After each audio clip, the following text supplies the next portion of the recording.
Yeah, I can do that. Just hopefully a bit.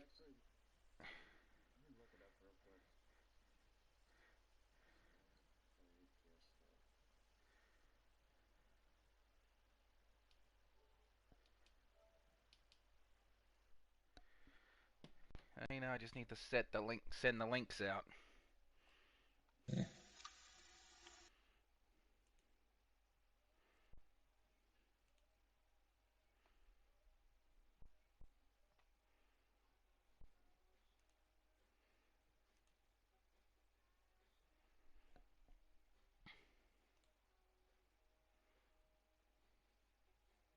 Yeah, I think I'll be able to like share the freaking. You'll be able to like share a freaking game or something. Well, I started it, so you should be able to see it. I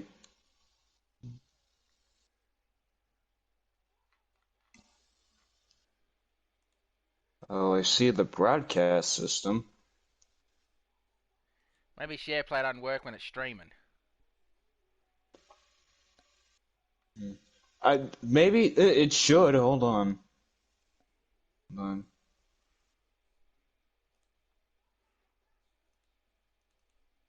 Hold on. Like, did you press it or something? Yeah, I'm pretty sure I did. Let me try again.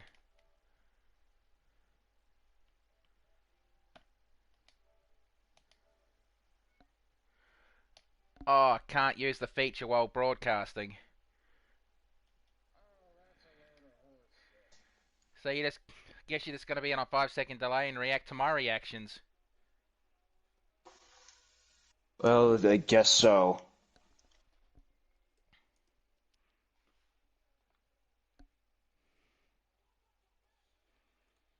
Well, that's a heaping hunk of hole.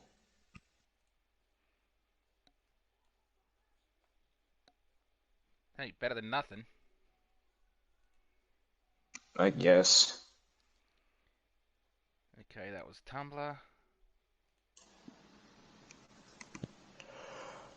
XPWL server.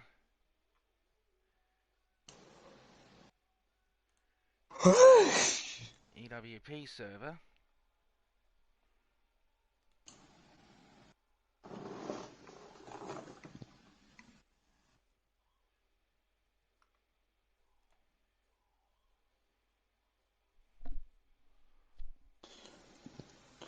Let the carnage begin.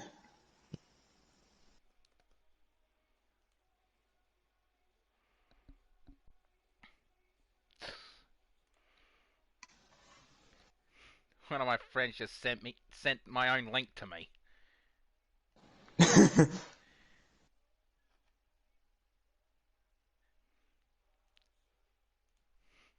Well, that's a oops. Not really.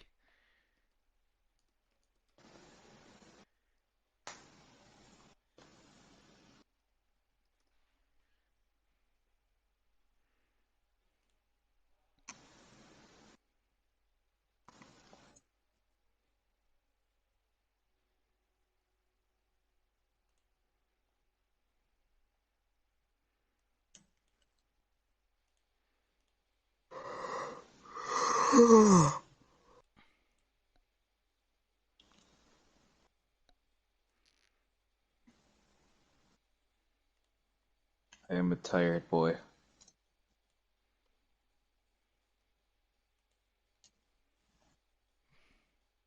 Honestly, don't blame you. Given circumstances that have been happening, I cannot not stay awake, stay asleep at times. Even though I took a nap like literally a few hours ago. Given what's going on right now and can't say the words because YouTube will hammer down. Uh, But what else are you going to do besides watch YouTube videos and play video games?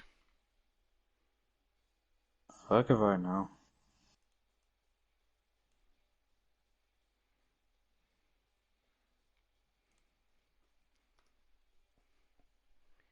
I guess I'll just get the first half started. Let's do it. I had to split this into 2 shows so I can get it in one hit. Yeah.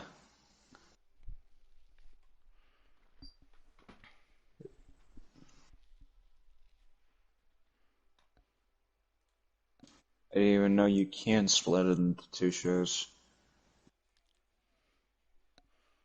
Sometimes society can be the mother of invention.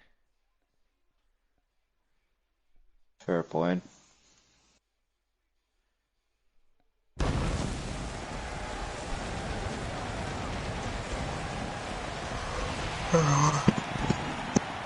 G'day everybody and welcome to the first year anniversary of CAW. I am your lead commentator Bruce Northaway and we are coming to you live from Sydney, Australia. For the first time I actually beat the teleprompter. And tonight I'm actually being joined by a special guest. Would you like to introduce yourself? Hey, what's going on, guys? James Jim Johnson, the lead commentator for the YWL, is here. And this is going to be an interesting match. Well, considering it's a 20-woman back over the top rope gauntlet match, and looking at some of the names in this match, including a debut for a wrestler who is tonight, Hanukkah Farrow. Yes. And the winner of this will get a championship match at a later date. Any title she wants. We had something similar like this back at YWL, you know. We introduced the first ever Valentine Bash Royal Rumble. And the winner of the women's was frickin' Brutalite Sparcake. You know, I think CAW tried to give her a contract, but she ended up knocking it back. Probably. Yeah.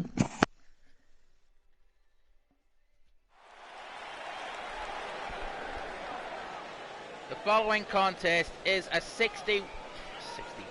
20-woman gauntlet match. The rules are as follows. The first 2 entrants, number 1 and 2, will start. Every set time limit after that, another woman will enter the ring. Eliminations occur when you're thrown over the top rope and both feet touch the floor, is what the ring announcer would say if he didn't keep hiring that drunk with the broken microphone. Actually, that's a plastic toy. Why do we keep hiring her? We don't hire her. She just comes to our events.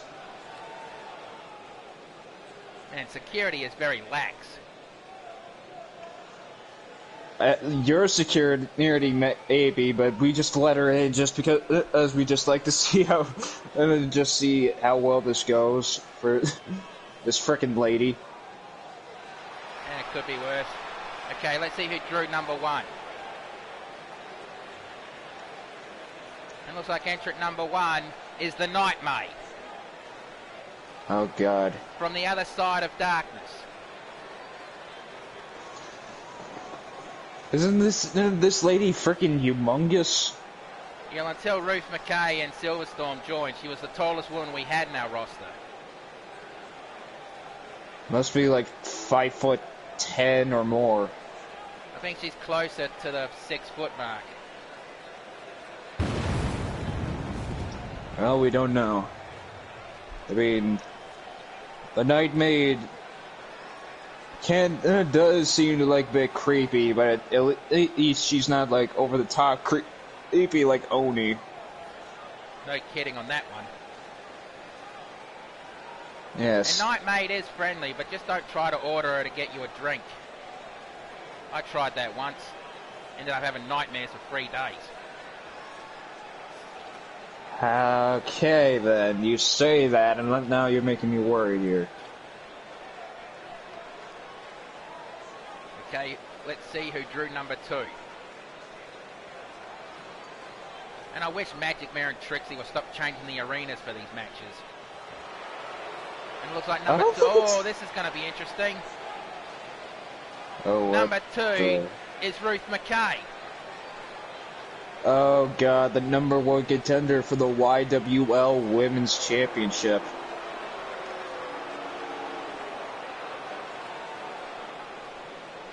Well, she has yet to get a championship match in CAW.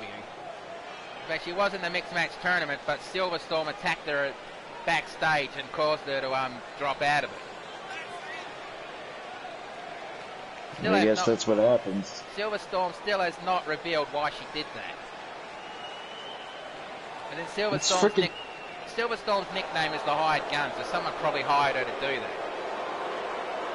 Knowing everyone, knowing her, probably. I don't know. I don't follow the freaking Fallout Equestria stuff.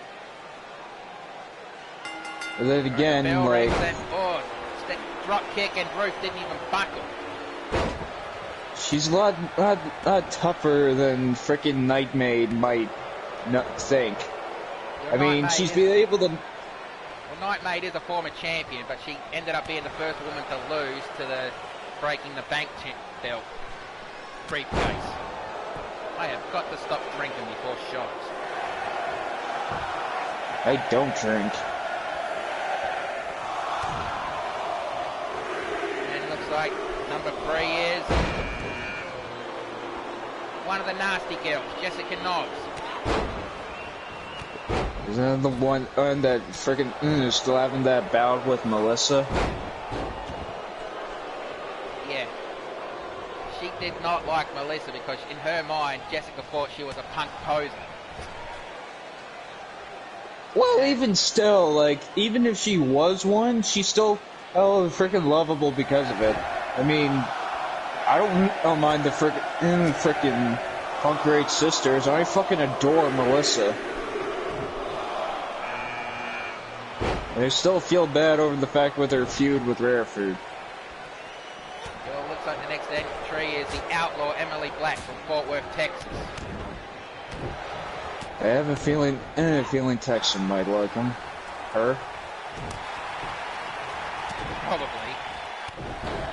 And I thought I didn't drink it. Oh, now I see there was a frickin' slap from Ruth to Jessica.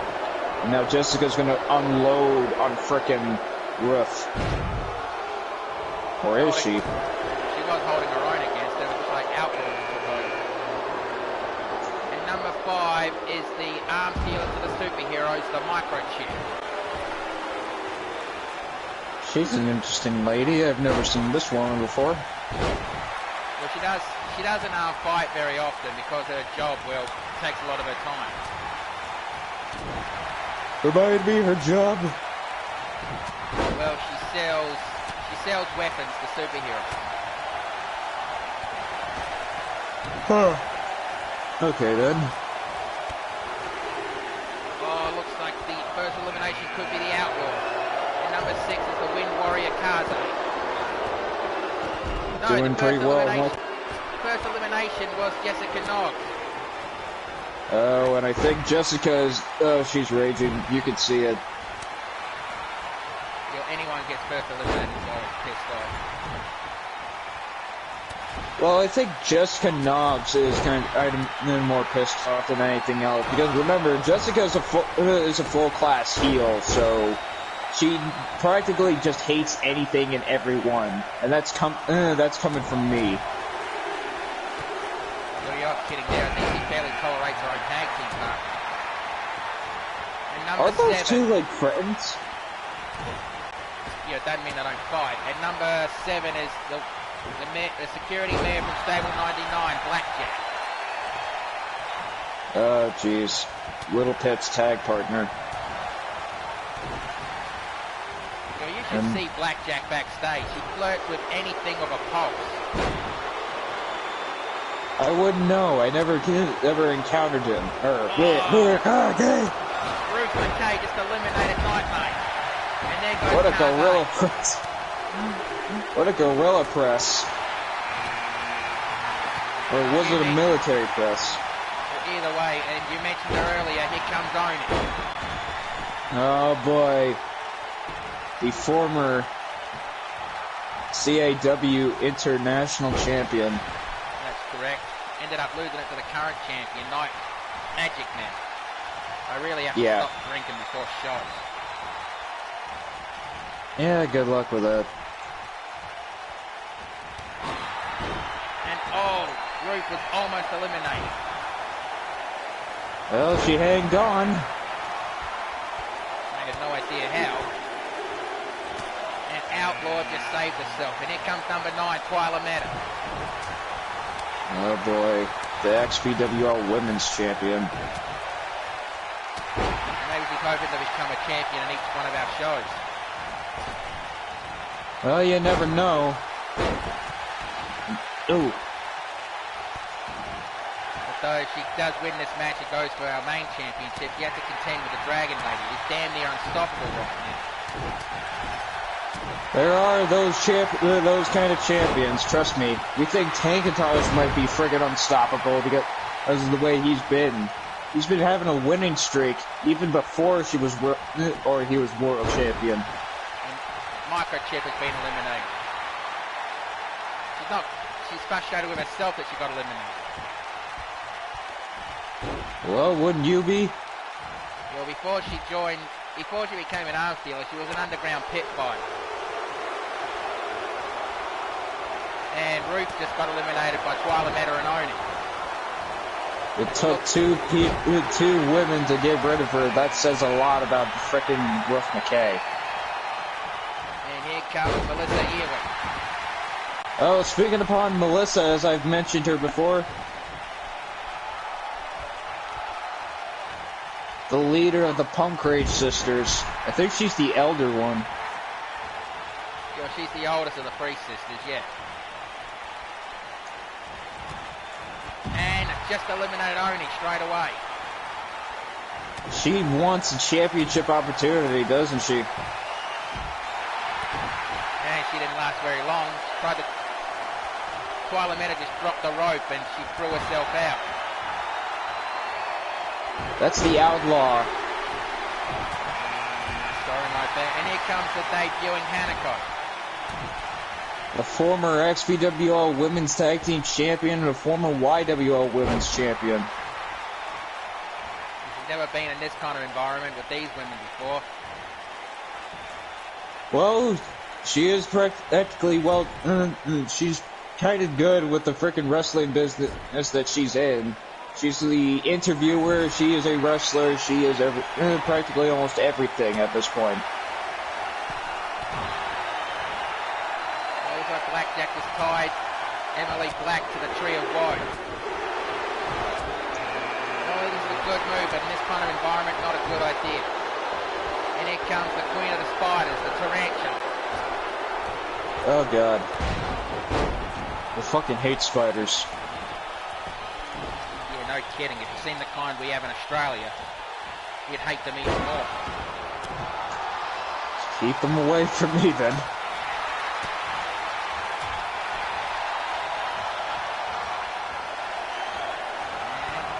Blackjack just eliminated Twyla Meta.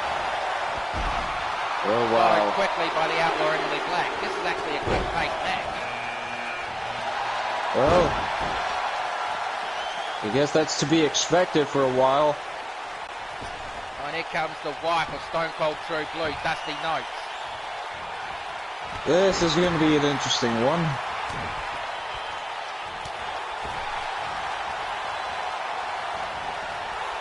There was a clothesline a little while ago. Oh, she just got eliminated straight away. Oh, I'm pretty sure. Yeah, I don't think Dusty's happy. And I think I just heard Blue screaming absolute bullshit. Well, that is his wife we're talking about, so to be expected, I guess. And here comes the butterfly. Oh boy. Better hope the butterfly effect doesn't get her to the frickin' end of this match.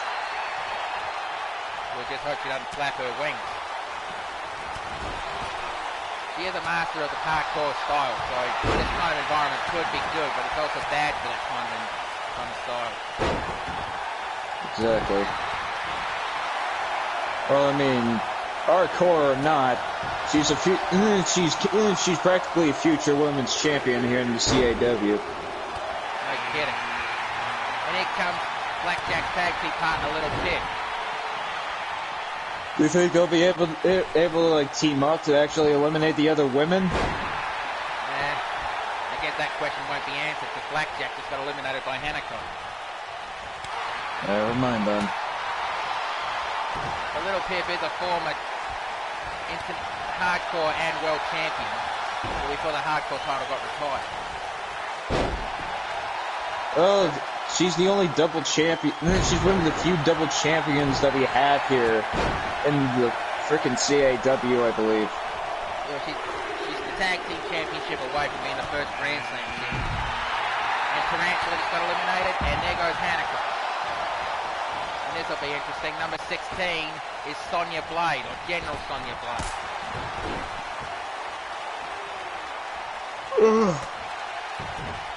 Mortal Kombat's gonna have a field day if she freaking wins this. No kidding there. Little Pip and Butterfly are going at each other. Not right now. Little Pip's gone right after Sonya. Don't let Little Pip's size underestimate you. She's small, but she's stronger than she looks. And here comes the hired gun, Silverstorm. Well, she is a former double champion, as we've mentioned before. It just started, Marcus. You didn't miss much. Oh. Frickin' Silverstorm is running over everyone. And she just eliminated Little Pip. Oh, yeah. I wonder if those two have their own frickin' rivalry. I don't think they Considering that they're both in... I don't think they ever met in the universe. And here comes the Queen of Scream, Fluttershy. The former XBWL Women's Champion and the current YWL Women's Champion. Who Ruth McKay is going to be facing.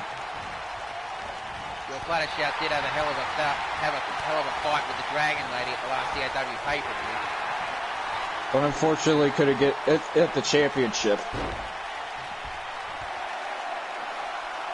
No, but she came very close several times. And Ruth just eliminated the Butterfly. Silverstorm. Sorry, Silverstorm. And here comes Decay the Clown. Oh, jeez. And I tend to stay the hell away from her. Is it just because she's a clown? I'm not scared of clowns, but have you seen her face? She looks like her mouth has been cut. She looks like Harley Quinn. I think that's what she was going for. And we are one entrant away, so pretty much the final five. Who's gonna walk home as the winner of the CAW Women's Battle Royal? And receive a champion. Oh, Pain Set Shimmercase. The unchallenged demigod of the freaks. So one of these five will become a #1 contender to whatever championship they want. No, they could even go for the tag team title if they wanted to. Yep. Oh, that's interesting. Fluttershy and Pain Set just work together to eliminate Sonya.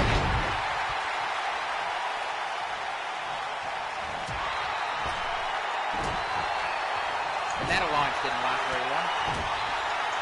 Those two going at each other, despite being in close to Rakadao. And Fluttershy with her own momentum got eliminated. And there goes Silverstorm. We're now down to Decay and Pain Set. Jesus. It's only a matter of time before frickin' Pain Set might be able to hold the title as well, just like frickin' Rakadao and Magic Mare. Well, Rakadao has a shot at tag team titles later on. Yeah. Still have no idea why she drops down to the sitting position like that. Oh no. Brief moment meditation, I guess.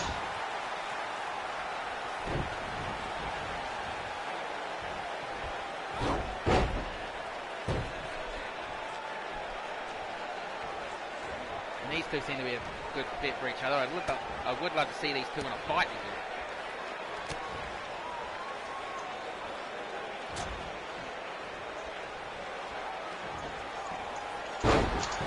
And a snap suplex.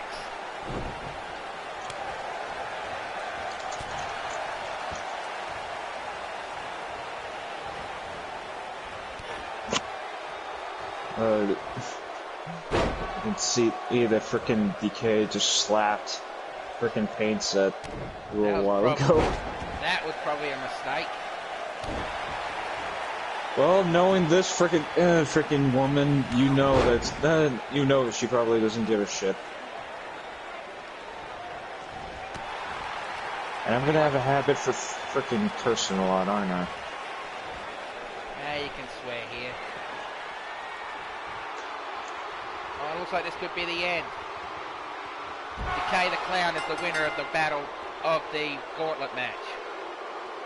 And just when Pain said wanted to get herself a championship title, you know that frickin' DK wants to get her hands on the frickin' women's title. I can just feel it.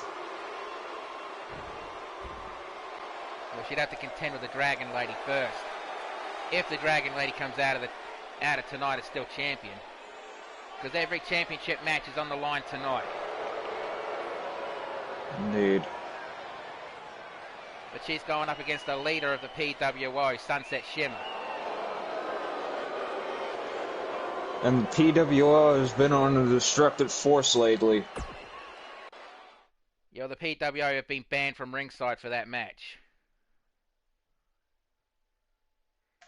And now we are coming down to the first of our matches that are being recreated from the past. Texan Gamer 13 is redoing his rivalry against the made man Tony Maroney. Those two have had clashes before in the past. And the last battle was the first ever Death Chamber match in CAW. Which Texan won? Made Tony Maroney submit. Yeah, and I'm sure frickin' Tony hasn't forgotten about that. You know, just when you thought the rivalry was over, it started right back up.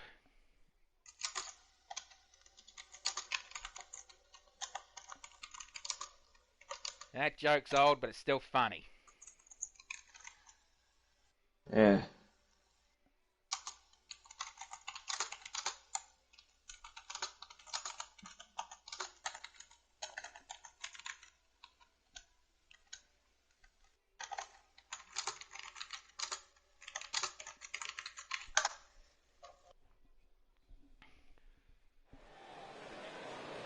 The following contest is scheduled for one fall.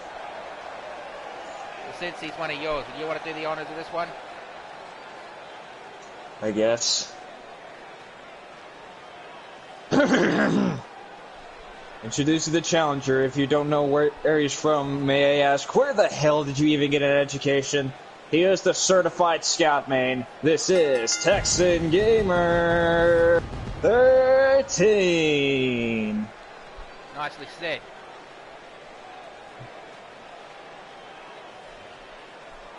Well, Texan, a former CAW World Heavyweight Champion. And he did defend that title against some big names. Indeed. El Bandito, Solid Snake, and the last person that he did face, Stone Cold True Blue. Yeah, let's not forget he also ended the reign of Captain Twisted Jack. Yes. I mean, he's held other titles as well. And his opponent from Italy, he is the made man, Tony Maroney. Frickin' mafia gangster. He's not in the mafia. He's in the waste industry, and I'm not just saying that because he threatened to break my thumbs earlier tonight. I don't care. I know he's a frickin' mafia gangster just because, like, you can tell just by the way he looks and where he's frickin' from. Well, no, I'm not trying to stereotype. I'm sorry. I'm so sorry. I'm sorry. I didn't mean to go down that way. I'm sorry. That's all right. Well, But Texan's ready. either way, Tony Maroney's ready. All right, ref, ring that bell. Let's do this. And starting with the referee's log. Either way, you get what I mean, right? Yeah, I get what you mean. And the ref breaks them up. Oh, clean break. You don't expect that from a guy who works in the waste industry. Maybe freaking Tony has more respect for Texan Gamer now. Probably.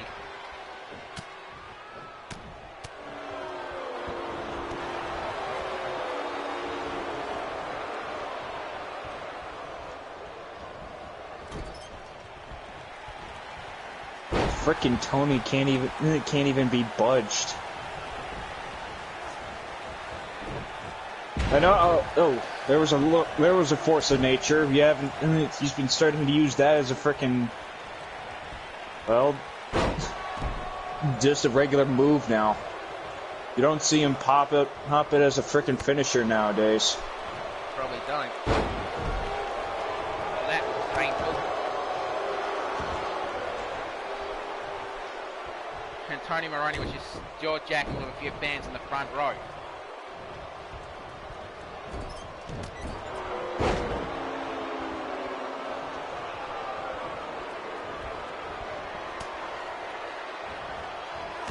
He's getting freaking demolished right here. Texas just got to come back then with a super kick. He's already measuring Tony for his finisher. He got that finisher after changing up with some of his frickin' other finishers. First it was the frickin' ETS kick, but then it turned... but before that it was the force of nature, which was basically like a frickin' side effect. He got a lot more victories with the scattergun than he did with the force of nature. I guess that's why he frickin' changed it. A lot of wrestlers have changed their finishes. Right.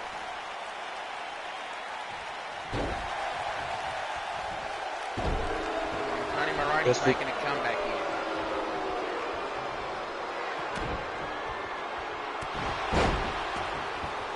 And forget about it. Flip, flop, fly.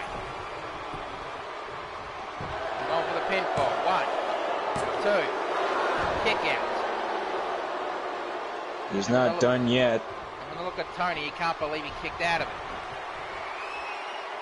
Well, Texan has kicked out of a lot of things before. He's kicked out of the coast to coast before.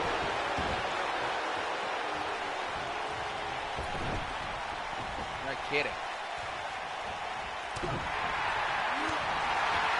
Kitchen sink knee. Oh, looks like they both had the same idea of a super kick. I don't remember Tony ever doing that. I guess Tony just like, I don't know. There's another. And Tony kicked out of it. And I think Texan's getting a bit frustrated. Well,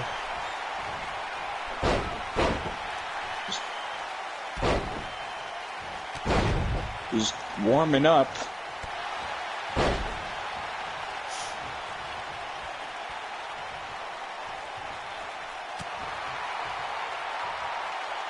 Tony was trying to squeeze his head like a watermelon. And both of them had the same idea again. But who hit first? Texan did. Of course. That was a mistake from Texan, jumping on the top rope like that. I think he meant to go for the scattergun, but accidentally did that. And Tony's a big guy in his own right. Taller than frickin' Texan, it looks like, if not... Wait. Maybe shorter. It looks like we just got another guest here. Oh. Just give me a second here. I'm trying to get my video feed working here. I don't understand what's going on. Have you tried party settings? It's not the party settings I'm worried about. I'm trying to navigate my way through this stupid hub. Oops. Don't mind me, I'll be on here momentarily. Alright. I gotta wait for the video to free up.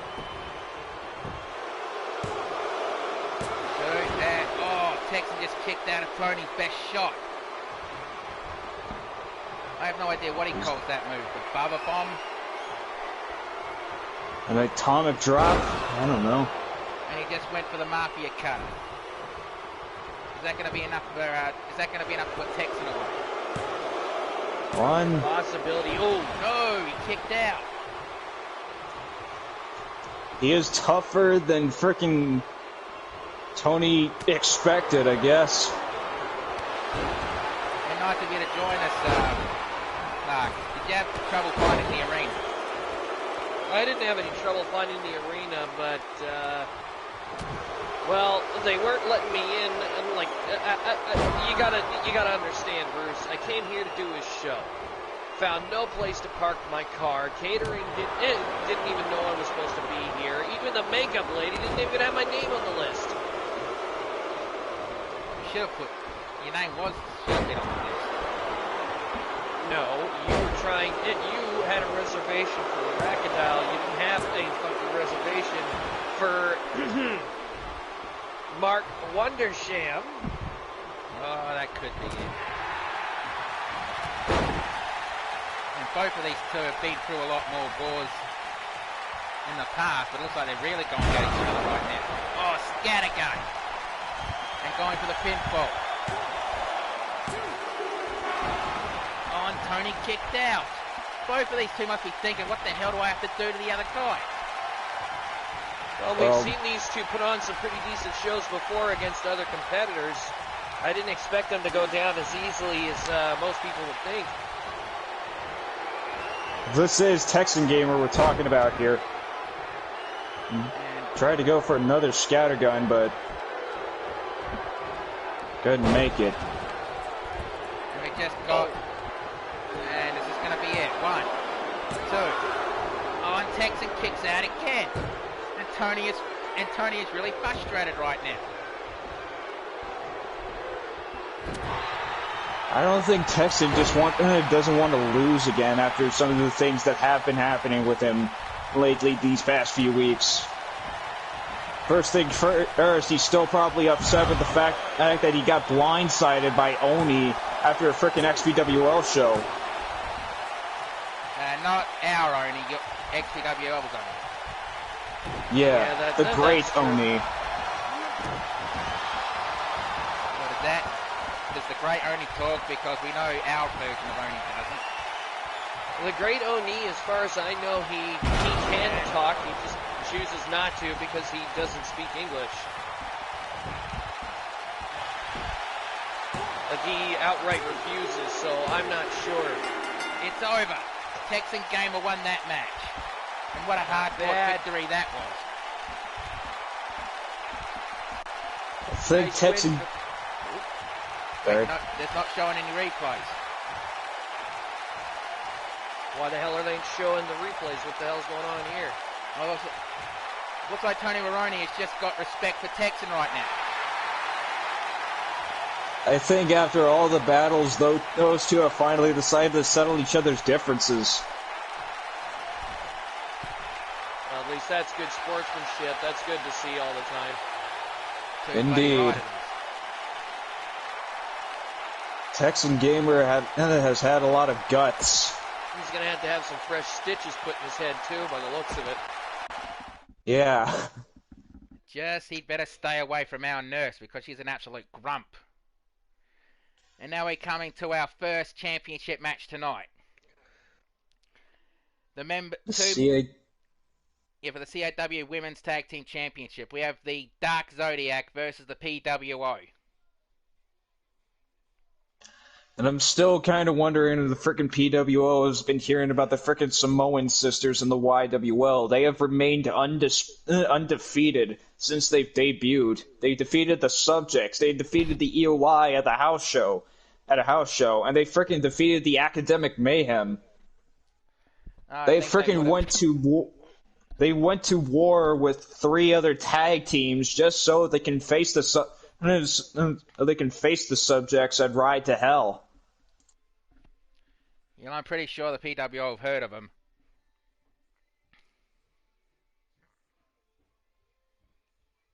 And it's kind of weird because the freaking thing about that is that they got the same they kind of did the same thing that freaking Ganesha, former XPWL superstar, kind of did when he started out in the freaking YWL. And I'm sure our Mark remembers what happened back in, what was it, November? Yeah, November. When freaking Ganesha won the Super Heavyweight Championship back in YWL. Oh, yeah. That man's been on a rampage, and on top of that, just recently losing the Internet Championship on the Steam division. He's had a lot of battles before. I've seen those matches. Those were bloodthirsty. Well, it's Ganesha, so what do you expect from a freaking Island Savage? And the loading screen's taking a lot longer than I hope. Que sera. Mm-hmm. PlayStation 5 better not have this trouble. It happens with every console, and every game, and every freaking PC that there is. He's kind of got you there. I mean, there's no real way to following contest is scheduled for one fall, and it is for the CAW Women's Tag Team Championship. Introducing first the challengers. First, from Mexico, she is known as the Lucha Bunny, Luna Loco, and from the other side of darkness, now she walks in the light, Neko Dark, together. They are the Dark Zodiac. Well, this should be interesting either way, and they're freaking doing a similar tag team that I have seen before in freaking XPWO. You know, the reason why these two call themselves the Dark Zodiacs is because, well, the bunny and the tiger are part of the Chinese Zodiac. And both of them do have a dark theme to them. But Neko Dark, she was born in the darkness, but she prefers to walk in the light. In fact, I asked her once, why does she still have the pentagrams if she wants to walk in the light? And she told me she does not want to forget where she's from. That's why she wears them. That's kind of weird. Not really. I can kind of understand where she's coming from. But at the same point, you know, these same signals, or these same symbols represent everything that she's trying to walk away from as well. So it just seems kind of odd. That's kind of what I mean there as well. And their opponents, to be accompanied to the ring by Sunset Shimmer, they are the Student of Friendship, Starlight Glimmer, the great and powerful Trixie Lullamoon. They are the PWO Pony World Order. And they would like me to remind you, you can get their shirts at the fantasy kiosks around the arena and doesnotexist.com. Why do they even even sell their freaking merchandise again when there's barely any people that are going to buy them? You'd be surprised. PWO merchandise was flying off the shelves when they had their stint in XPWL for a while. Yeah, and they fair point. And they have told me that most of the sales of those goes towards the School of Friendship. I see. I think you're gonna have to reintroduce them, Mark. Bruce. I have. Well, no point in doing that now. I keep forgetting that during title matches. It doesn't matter. It doesn't matter. By the looks of it, the two teams are just well, giving each other a bit of a stare down, at least for now. And now they're handing the titles to the referee for the championship ceremony. Oh no, he's just holding them straight up into the air. Well, it's official. It looks like Luna's going to start for her side and Trixie's going to start for the PWO.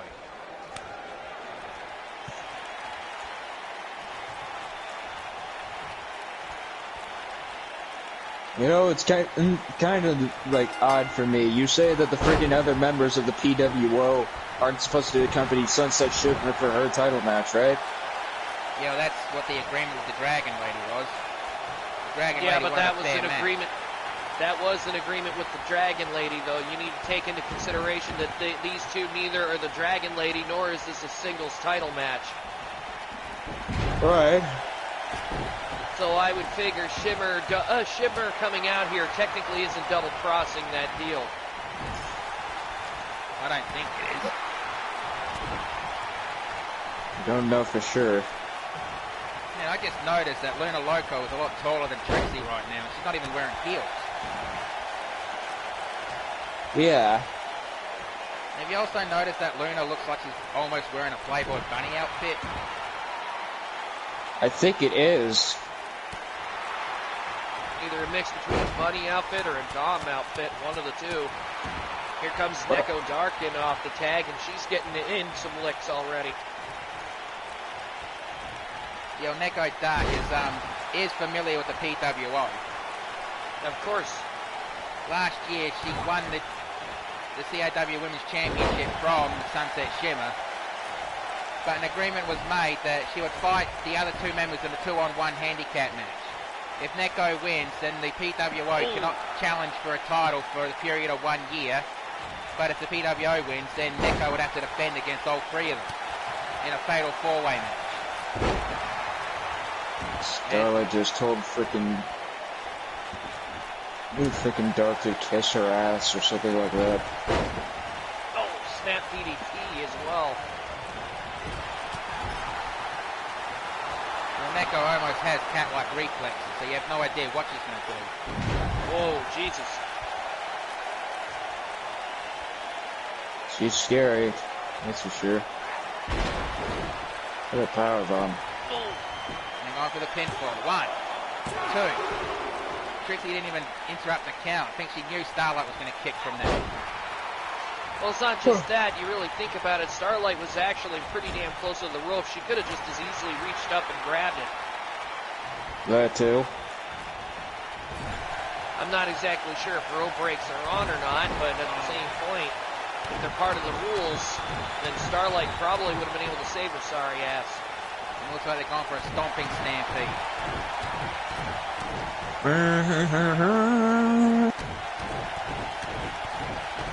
This is usually the end of the frickin' match, but I don't think frickin' Starlight's going to be able to. But I don't think Starlight's going to be able to kick out of this one. Well, I think Neko's stompings would hurt more because she's wearing heels.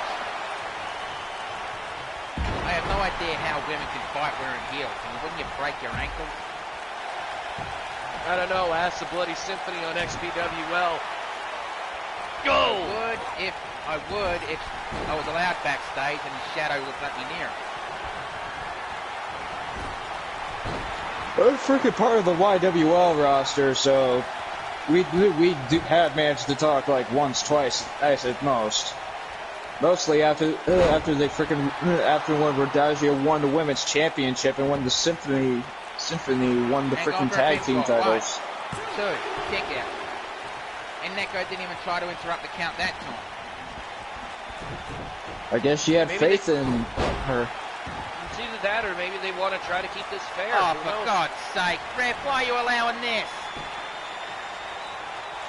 Starlight just called for the triple power bomb. Oh, This is a freaking stable point. The freaking XPWL and CAW. YWL, we kind of semi-banned it. I still can't believe the ref didn't either disqualify or kick Sunset out.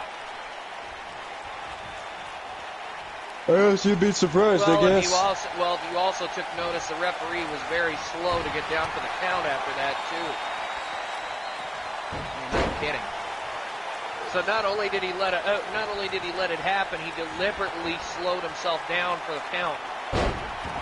Clearly, something went wrong with the frickin' PWO and the ref. Not something went wrong, but either way. And looks like Luna's tying Starlight to the Tree of Woe. Uh-oh. This is usually the finishing point for the frickin' matches, but I don't know how frickin' Starlight's gonna be able to kick out this one. Well, it might sound racist, but it looks like Luna just jumped the border. Okay, yeah. Yeah, I don't mean Maybe to a little sound bit there, Bruce. Yo, Luna is from Mexico. Well, And frickin' Starlight was managing to get up after that. Barely. Well, I actually have her again. Yeah, for what I've seen, I think Starlight is the most powerful of the three members of the PWO. She just doesn't want to be leader. why? Oh, wow, she's really laying into Starlight here. Frickin' Dark Zodiacs won a frickin' championship more than anything, and I think Starlight's in trouble. She's constantly reaching for Trixie despite being put into various submissions and other moves. It's only a matter of time before frickin' Starlight makes that tag either way. Well, she shouldn't be dilly-dallying. She should be going there now, and right now that is not what she's doing. And this could cost the PWO. No kidding. Norris looking to the corner, drop kick. I would figure in a match where they've got Sunset Shimmer out on the apron, the most that they are going to want to do is try to make the match all about them without even needing to make it 3-on-2, but they've already done that. I don't think it matters if it's 3-on-2 or if it's 2-on-1. I'm probably too drunk to remember, but I just noticed that Luna Loco has a bunny tail. Yeah. How come I've never noticed that before? Oh, snap driver.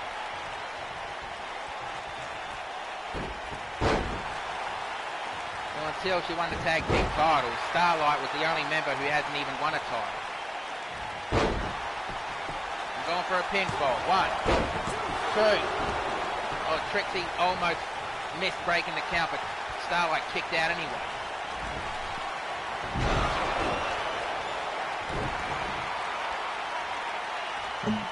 Frickin' Luna Loco accidentally bumped the ref in the process. Oh. Forearm. You have a feeling that you're the only one that has a feeling that frickin' Starlight might have an injury after this, considering the multiple beatings that she's taken. Well, it doesn't help that she's been in there. I mean, Luna and Neko Dark have been beating on the better part of the PWO, or, well, let's be fair, it's been Starlight Glimmer for several minutes. Oh, look. I mean, she's got to be tired. And that was the tag team finisher of the Dark Zodiac. And they didn't even go for the pinfall. Hurricane Rana. Starlight is going to be sore later.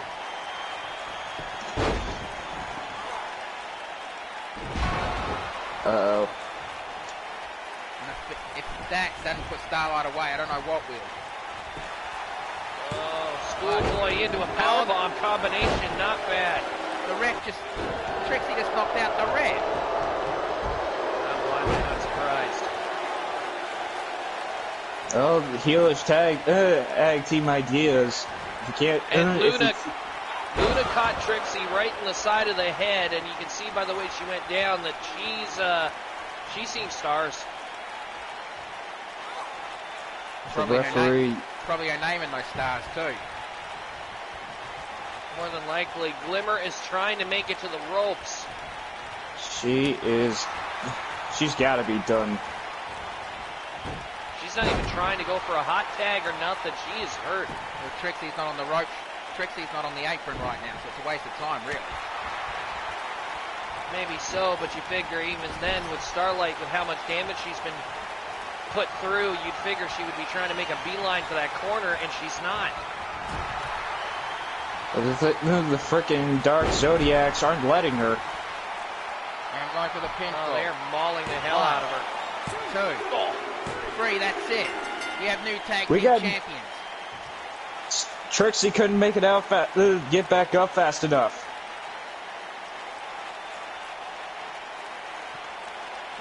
And Starlight is out. Well, Dark Zodiac definitely earned that one. I feel kind of bad for the PWL. Trixie barely got involved in the match. Well, that's the tag team strategy. Always cut off their half of the ring. It seemed to work for the Dark Zodiac. Here are your winners and the new CAW Women's Tag Team Champions, the Dark Zodiac. The second tag team in history to ever hold the CAW Women's Tag Team titles. And in the At least tournament, I these think two... Yeah, they are the second. And in the tournament to crown the titles, those two are knocked out in the semi-finals by the PWO, believe it or not. I guess this is payback for them then. Alright, so now we're going to the next match,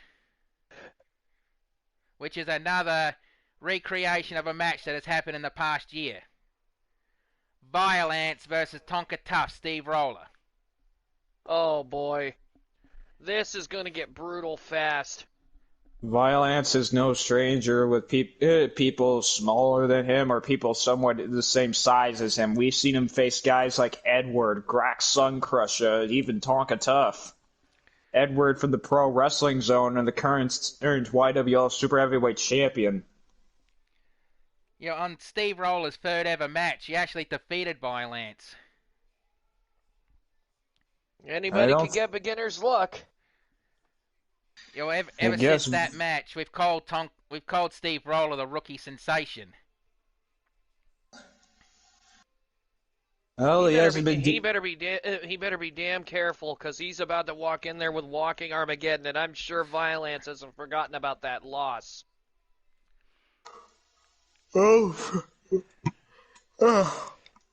Violence hasn't exactly forgotten on many losses, like the time when him, Jellicoe, and Peter Gunn had faced each other in the frickin' Hell in a Cell match.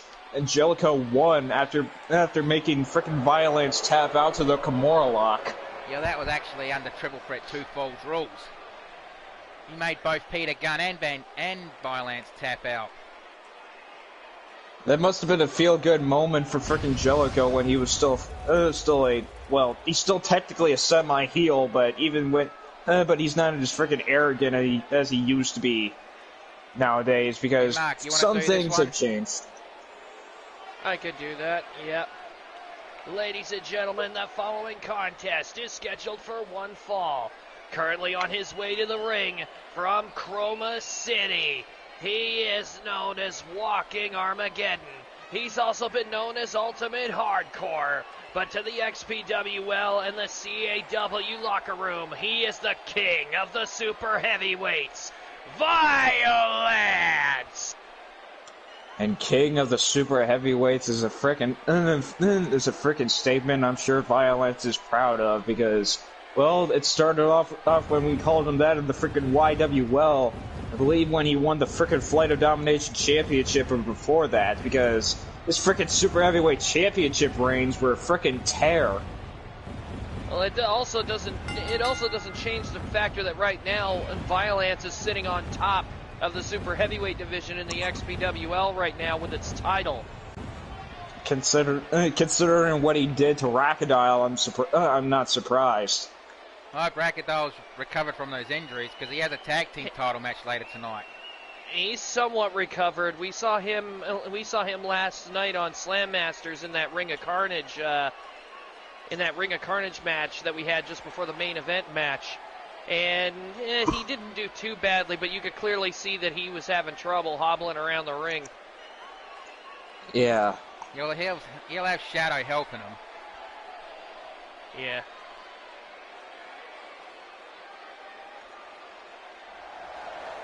And his opponent. He is from Minnesota. He is known as Tonka Tough Steve Roller. The guy has been...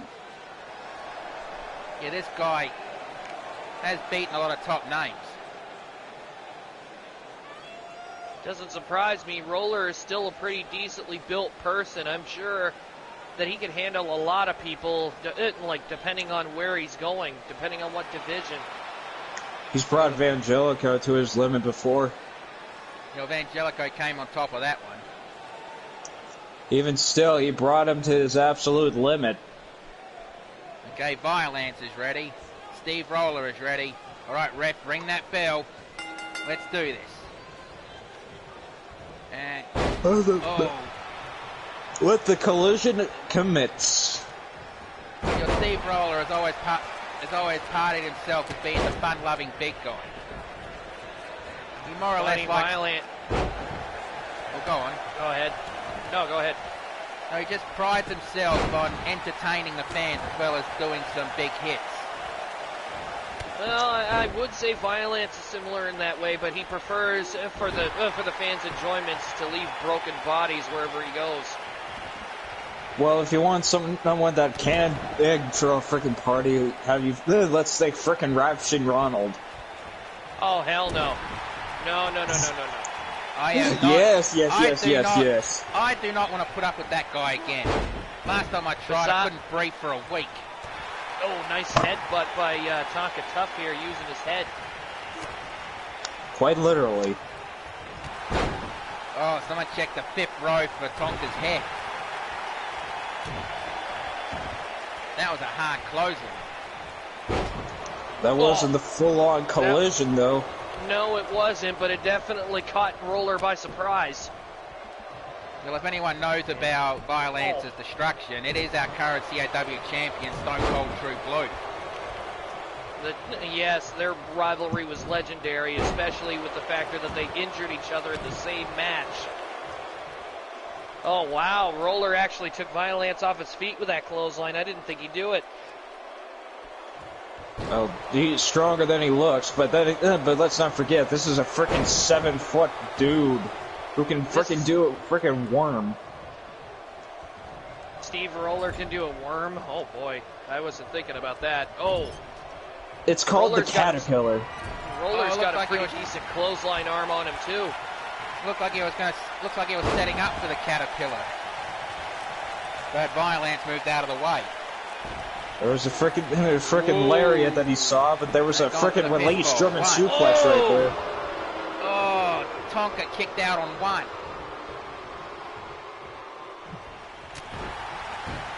And needs the lower back.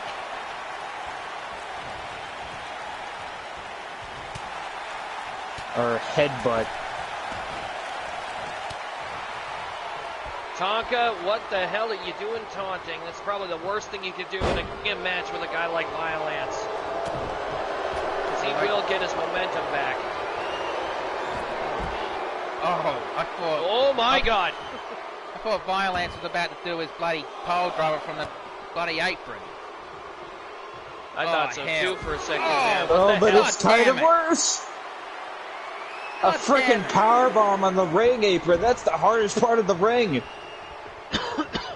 There's other wrestlers that have done it before. Freaking Cynical Flitter. Doomsday. 1, 2. And Steve Roller kicked out on 2.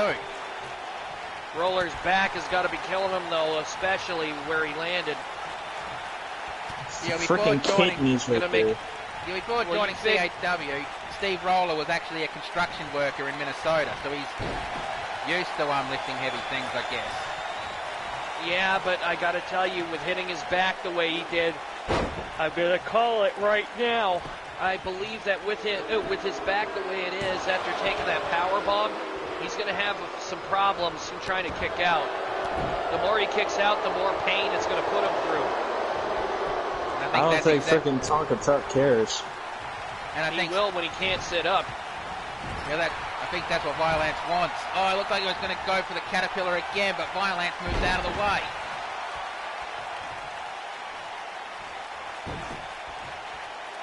And freaking wrestle takedown after.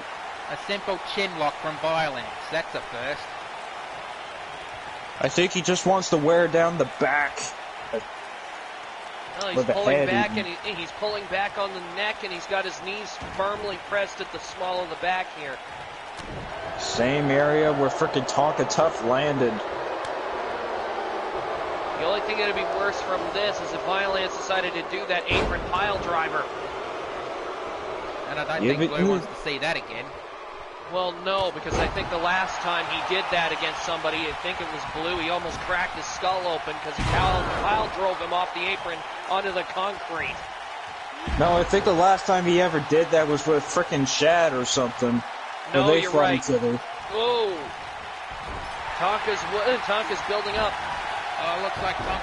Oh, no, he just did a splash in the corner. He didn't do the caterpillar. Sure, he's gonna try. Headbutt after. Oh, shit. Oh, Tonka ducked it. Almost hit the collision. Violence tried for the collision and he missed. Damn. Clothesline out after he tried to go for the frickin' whatever it was he was trying to do.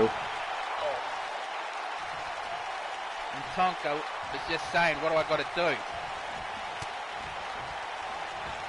I think he's running out of gas or something. Honestly, I thought there for a second Violence was going to stand up after falling out of the corner, but... What the hell was he... What the hell was that? he's fucking dancing. What in the hell is he doing? What the hell? Dancing elbow drop. That's gotta put it lightly. That is a frickin' dancing elbow drop, and you all know it. Violence is going to be extremely angry. You better hope like hell if Tonka wants to win this match, he better do it now. You do not take him lightly. Violence is going to kill him if he gets his hands on him. And there goes a discus punch. He's gone for the pinfall. One. Two. Kick Two.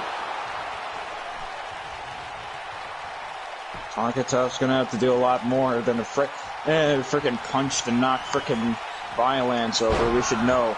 We've seen what he can do. Powerbomb it. 1, 2. Kick out. Oh, he's holding on for the Boston Crab. I guess because his legs aren't tucked under the under the shoulders. I guess that would be the New England Crab, wouldn't it?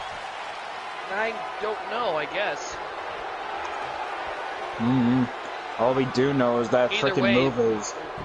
Oh, he's gone for the pinfall again. 1, 2, 3, that's it. I really started to notice something here. The frickin' powerbomb Boston Crab has led to many victories, even though they kicked out before. Well, that was a hell of a match. I'm going to admit I'm a little disappointed in Violence here. He missed the collision once, and it cost him big time in this match. I don't think it was frickin' Violence's fault. I guess they didn't exactly expect that to happen. No, and not really. Here's but then your again, winner, Tonka Tough, Steve Roller. I guess now Violence can concentrate on the new hire CAW's got. CAW hired a guy almost the same size as of Violence just to get him some competition. And now we are down to the second championship match tonight for the CAW International Women's Championship. We have the Queen of Bow Sweet Paw versus the Great and Magnificent Magic Mare. I'm sure Rockodyle's watching. Of course he'd be watching. Knowing our luck, he's probably backstage somewhere chewing his tail. At the end of this, he probably won't have a tail. Yeah, I'll be right back. I've got to use the announcer's room, so I guess entertain the crowd. How the fuck do we entertain the crowd? We're just gonna be silent for the remainder of this. You can be silent. I like to hear myself talk, thank you. Are you that egotistical? No, I'm not egotistical. I just like the sound of my voice. No, I'm just kidding. Yeah, let's not go down that direction, thank you. Unless you want to go down that direction. Nah, that's okay. Good. Gaston, somebody's giving you a run for your money.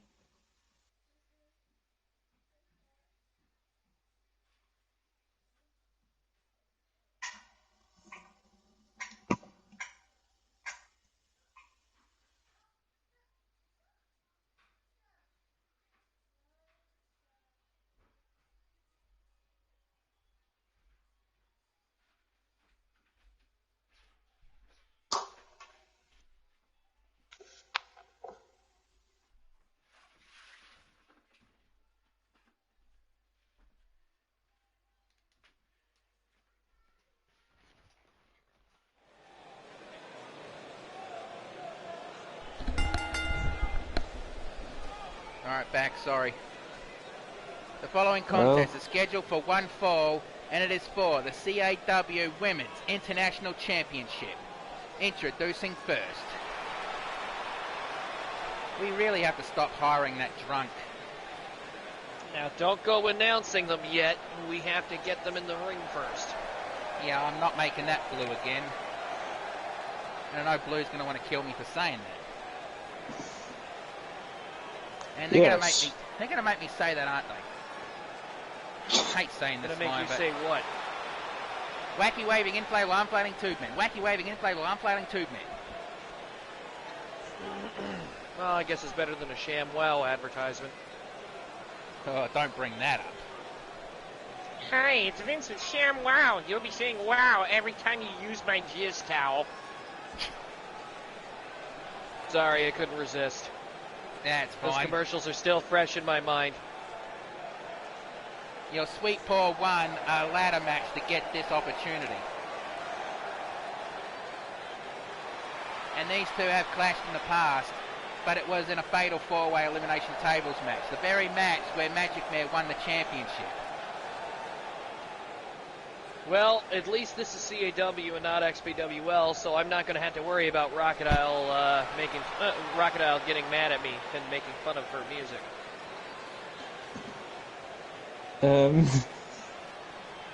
You say that. And here comes the ham. I meant the champ.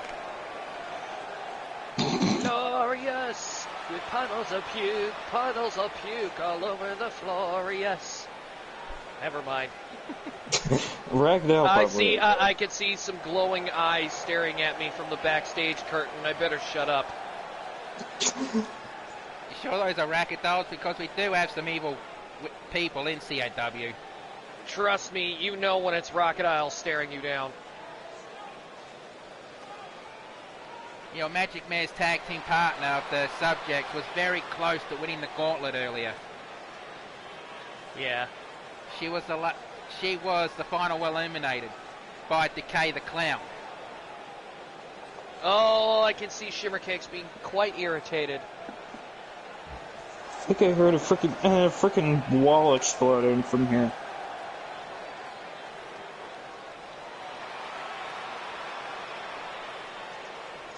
You know, it could be worse.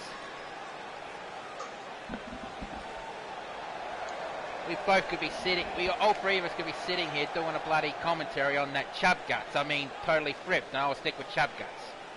You know, you guys keep making fun of him, and one of these days he's going to end up winning a title, and you guys are going to be like, oh my god, how did he do that? Oh my god!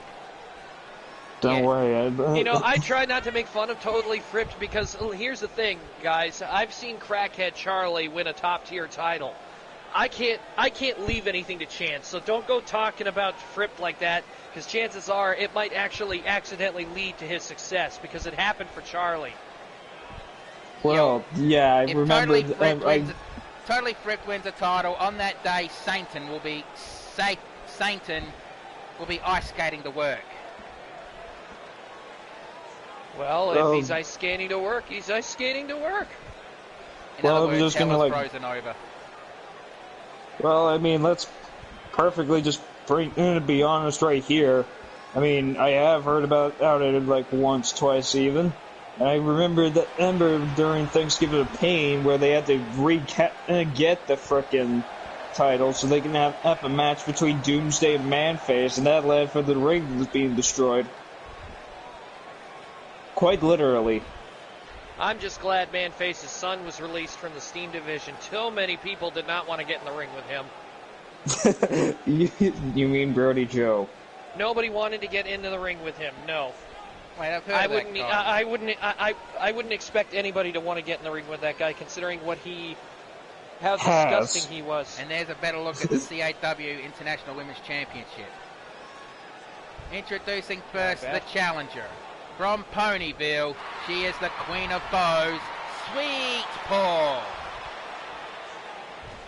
And her opponent, also from Equestria, she is the CAW International Women's Champion, the great and magnificent Magic Mare. I can't believe she makes us introduce her like that. Well, speak for yourself. I'm the only one that works XPWL shows. This is the first time she's ever had multiple people introduce her at the same time. That probably will make his you ego did get it freaking, bigger. buddy. That'll probably make her ego get bigger. Well, I mean, Stop giving me that me, dirty after look, talking- Racadol. Trust me, after talking to Crocodile and Magic Mare, I don't think her ego could get any bigger than it already is. You'd be very surprised. Yeah, she's a lot more humble in XPWL, that's for sure. a lot And- nicer oh. than Shimmer Cakes. And the referee's locked right in the corner. The referee has to break him up. And, oh, dirty break from Magic Man. That What doesn't a surprise slap. me. Again. And again, Well, the you ref also breaks got to him up. remember, Magic Mare is Another- probably going to try to... Oh, Another dirty break. And back in the corner again. Hope this doesn't become corner mania. well, let's hope not. Magic Mare's best strategy here as the champion. She's got to remember, Sweet Paw's got to beat her. She don't have to beat Sweet Paw. I mean, she could get out of the ring and take a walk or, smack Sweet Paw upside the head with a chair and get herself disqualified, and she'd still keep the title. Yeah. No. Let's also think of this as well. Frickin' Magic Mare knows a thing or two about frickin' title reigns. She was one of the longest reigning women's champion in XPWL for a reason. Let's start on what I like to call the great and magnificent women's title reign. I'm sure that pretty much boosts her ego. Well, the last pay-per-view, That's Magic true. Mare did defeat Oni in a match. I think that would have boosted it too. And Oni's no slouch. Oh, what an Well, insecurity. she's dark. She's dark. She's mysterious. There's a lot of things about frickin' Oni. It's Westcon trying to talk to her too. We know she doesn't talk. She can understand. She can understand multiple languages. I mean, she will nod at you, but she just won't say anything back to you. Magic Mare. She doesn't acknowledge the speech. Yeah, but she'll just nod at you, like she is. She uses her body language to talk. I mean to say. And Magic Mare going for the first pinfall. Damn. You would figure she's had enough ring presence where she wouldn't go for a pin so early, but I guess not. Well, you never know, I guess. And hard slap on the chest and Hurricane. What a hard slap. Definitely kick trying to on put the some back. color on her chest. What do you mean? She's already blue enough as it is. I was not. I going to- mean welts. Welts and bruises. I wanted to say that, but I chose not to. Don't worry, we're actually going to kill me another time. Yeah, considering from what I heard, he likes to eat Texas help Gamers' hands. She's telling Sweet Paw to get up. Top row Hurricane and holding for the pinfall. One. Only a one count. Freaking Texas Gamer tried that before. I guess she took that out of her book. His book. Blah, blah. And she's gone for a That could have gone submission. either way. And it looks like Razzle-dazzle. Sweet Paw just powered right out of it. When has that ever gotten freaking Magic Mare a victory? She's gotten submission victories with a razzle dazzle before. I never seen her Oh boy. win in with that. Magic Mare just got tied to the Tree of Woe. But that she's not gone for the coast to coast. She's going for some kind of... And gone for the pinfall. Oh. 1, 2. Kick out on 2. Magic Mare's a freaking stomp up, and you bet that she probably almost got her freaking neck broken after that. Variation of the Goomba Stomp, I think it's called. Pretty much. Well, we ought to know her partner, Shimmer Cakes, is usually the best one at it. She gets some serious hang time when she does that jump. Indeed. Doesn't always hit the target, though. she a basketball Whoa, and player there we go before again. Was she a basketball player before she joined wrestling? No, but like I said, it's amazing the kind of height Shimmer Cakes can get on that jump. Mm-hmm. Yeah. Oh, forearm and Magic Myth fell out of the ring. And now Sweet Paul's telling Magic Man to get up while she's on the outside. I think that was meant to be a freaking knee strike, not a freaking forearm strike. It looked like a forearm from my angle. It looked kind of more like a knee strike to me as well. Yeah, from the angle that it was on, we just couldn't see what the hell was going on. But she got caught in the stomach and went flying through the middle ropes. Yeah, you notice there's mats on the outside. We wanted to actually have the concrete exposed for tonight, but the State Athletic Commission wouldn't let us, like bastards. You're worried about the Athletic Commission? Hey, they can close down shows before they start. And you need to find better locales for your shows there, Brucey, old buddy. And whoa, nice counter. Oh, I mean, gone to the top rope. When frickin' YWO started, we got frickin' one giant cinder block. Stomp. This is going for a pinfall. 1, 2, and Magic Man kicks out on 2 again. Sweet Paws frustrated. Good God. I hear the kitty cat. That must be Rocket Isle's cat. What did it follow you? For you? What did it follow you? She follows me. She follows Rocket Isle everywhere we go. Oh, she powered right out of the Boston Crab. Magic Mare, she's got a lot more guts than you probably think. Well, she's a lot tougher than she looks too. She comes off as nothing more than a boastful magician, but once you've been in the ring with her, you understand. Yeah, CAW actually has their own boastful magician. That's not Trixie Lullamore. Oh, I think that was one of her finishes. What's that called? Oh, that one, the Grand Spectacle, the Rolling Cutter. Okay, we're gonna have to keep that in mind next time. Both of her finishers have the same front name, Grand, and Magic Mare retains. Wow. And still, CAW International Women's Champion, Magic Mare. Wait a minute, what's going on here? And Sweet Paws looks like Sweet Paws offering a handshake, and Magic Mare's taking it. The second time tonight, good second time tonight, respect.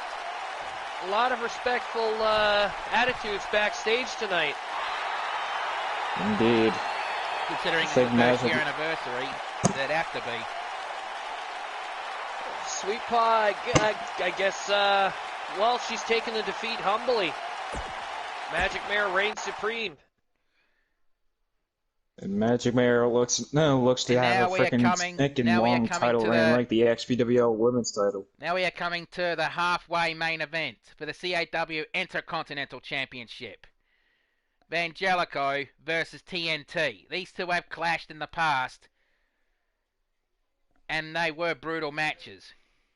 I'm not saying this to be a dick, but I'm looking at TNT's picture here, and he looks depressed. Actually, I think he looks more grumpy to me. But then he is from England, and they permanently have a grumpy scowl on their face. You know what? You should be making fun of places that you go to, bub. One of these days, one of these superstars is going to come in, and they're going to give you the old Mean Gene Okerlund treatment. Make you a joke. Considering TNT has broken fingers for fun for him, not for the rest of us, I don't think he cares. Breaking fingers is one thing, but that's just it. If TNT is only breaking fingers, he might be in the wrong profession. He can bend your bodies in ways that don't really supposed to be bent. Yeah, I know. So can Vangelico when he puts enough force into it. He's freaking broke so many arms with the freaking Kimura lock.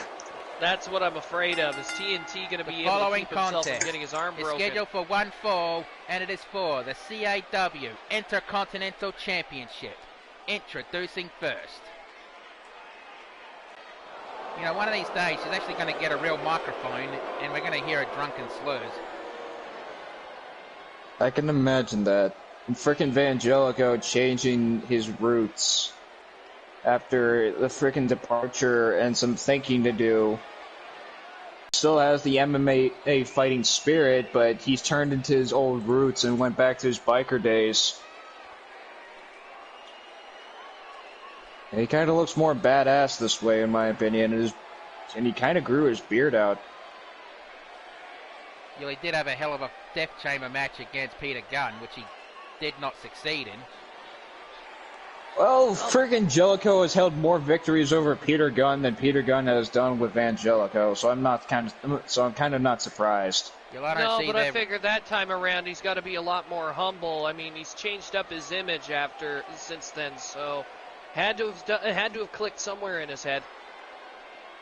I think it had something to do with some people. I do swear I actually saw that wanker hyena walking around the background. Walking around the backstage area. That doesn't surprise me at all. Hyena's been taken on as Vangelico's manager. He just knows better. He just knows better than to come out during CAW shows. You'll hope he doesn't try to get managerial services of any of our guys. The only way he's going to do that is if he's the one that sways their clientele. And here comes the champion, who has been a very dominant champion. Very dominant indeed. Getting the victory over frickin' D71092. Yes. Yeah, we just call him D for short because saying his number all the time gets annoying. And he is here tonight. I actually think he's in the 20-man gauntlet. Probably wouldn't surprise me. Because I have saw members of the MTF, Nine-Tailed Fox team backstage. They're the ones who accompany him around all the time. This is the SCP Foundation, released to D-Class. Pretty much. We don't need that happening right now. Don't say that over the microphone. You're gonna get somebody to release that thing, and then you are gonna be the one to go backstage to get it back into its cage or whatever the hell they brought it in. Well, Jim, you want to do the honors? I guess. Introducing the challenger from Los Santos, California. He was the self-proclaimed diamond of the mixed martial arts, now resides as the biker of Los Santos, California. He is Vangelico!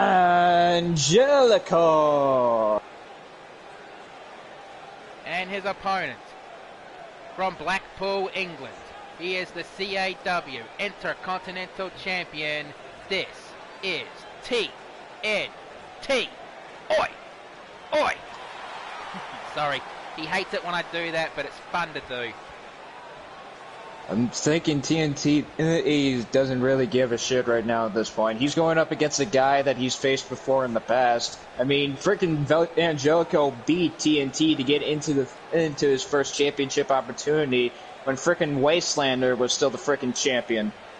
But the difference between Wastelander and Vangelico is two different things: size and domination. Look at it. Looking at the size difference here, I would not be surprised. Is going to have to use his speed. I won't be surprised if TNT doesn't make it out of this match. Oh my God! And I have heard rumors that XPWL had their eyes on TNT because of one match he was in. They've been looking into it, but right now they've also got a bunch of other talent that are trying to come in, and TNT hasn't actually put an application in. So if he came in, I'm sure management would be looking at him, but right now, as far as I know, that hasn't happened on either side. So, nothing negative. I think they just both haven't decided to do any negotiating yet. And a running knee strike, followed by a spear. One count.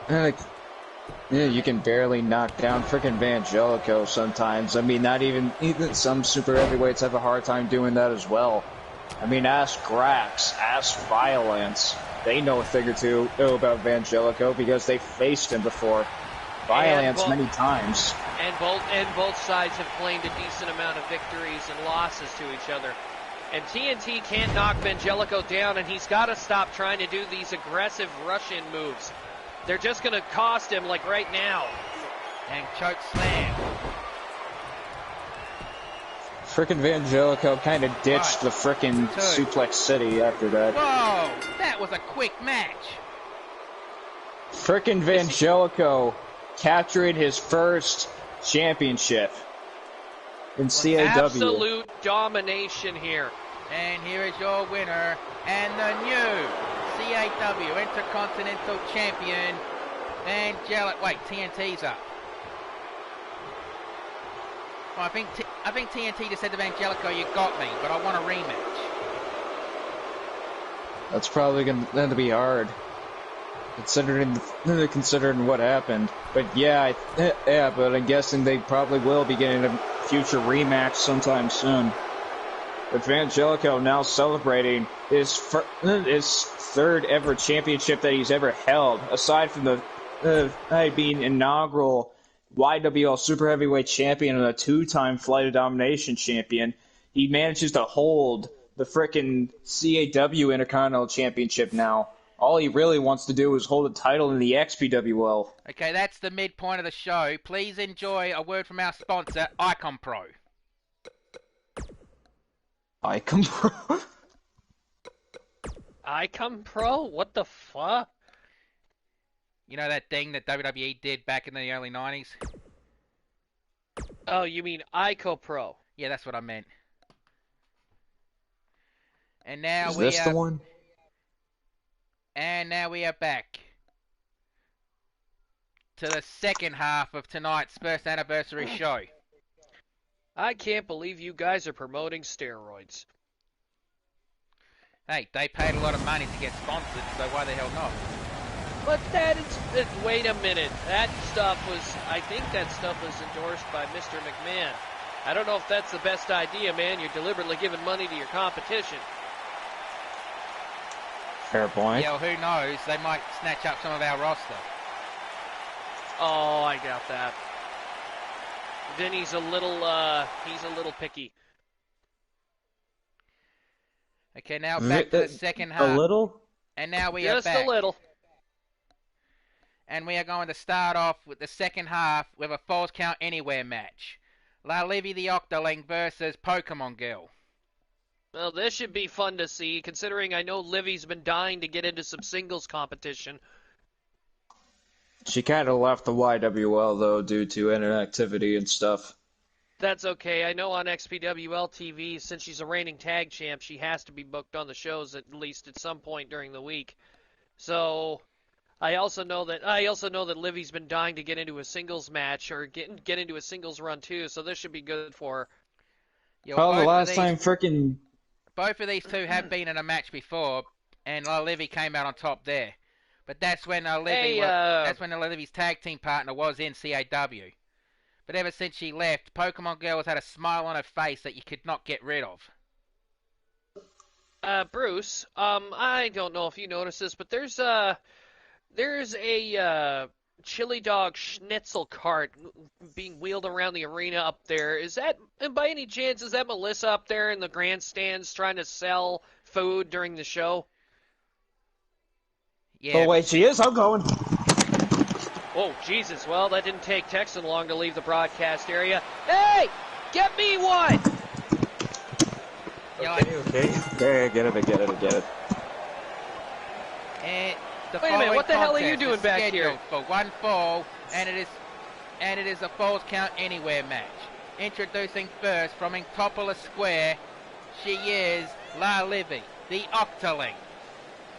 I'm fast, okay? I got my frickin' chili dog right here. But you didn't get me one, you dick! I'll be right back. Yeah, I tried to have one of those chili dogs once. I ended up sitting on the toilet for 5 hours. She put a bit too much chili in it. It's the frickin' point of a chili dog. There we go.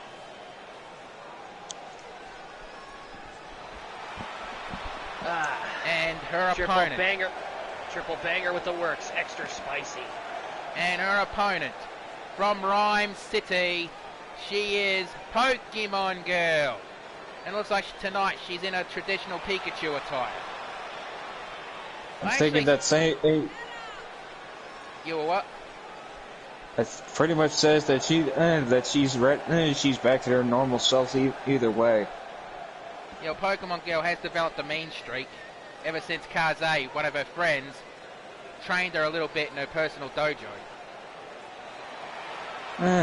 Consider that both of these two are... You mean mean streak as if she's mean, or do you mean mean streak as in she's developed a little bit more of a ruthless attitude in the ring? Yeah, that's just in the ring, though. And... Alright, Still ref, really ring that joyful bell. outside. You actually saw Pokemon Girl looking at her Jigglypuff outfit and considering it.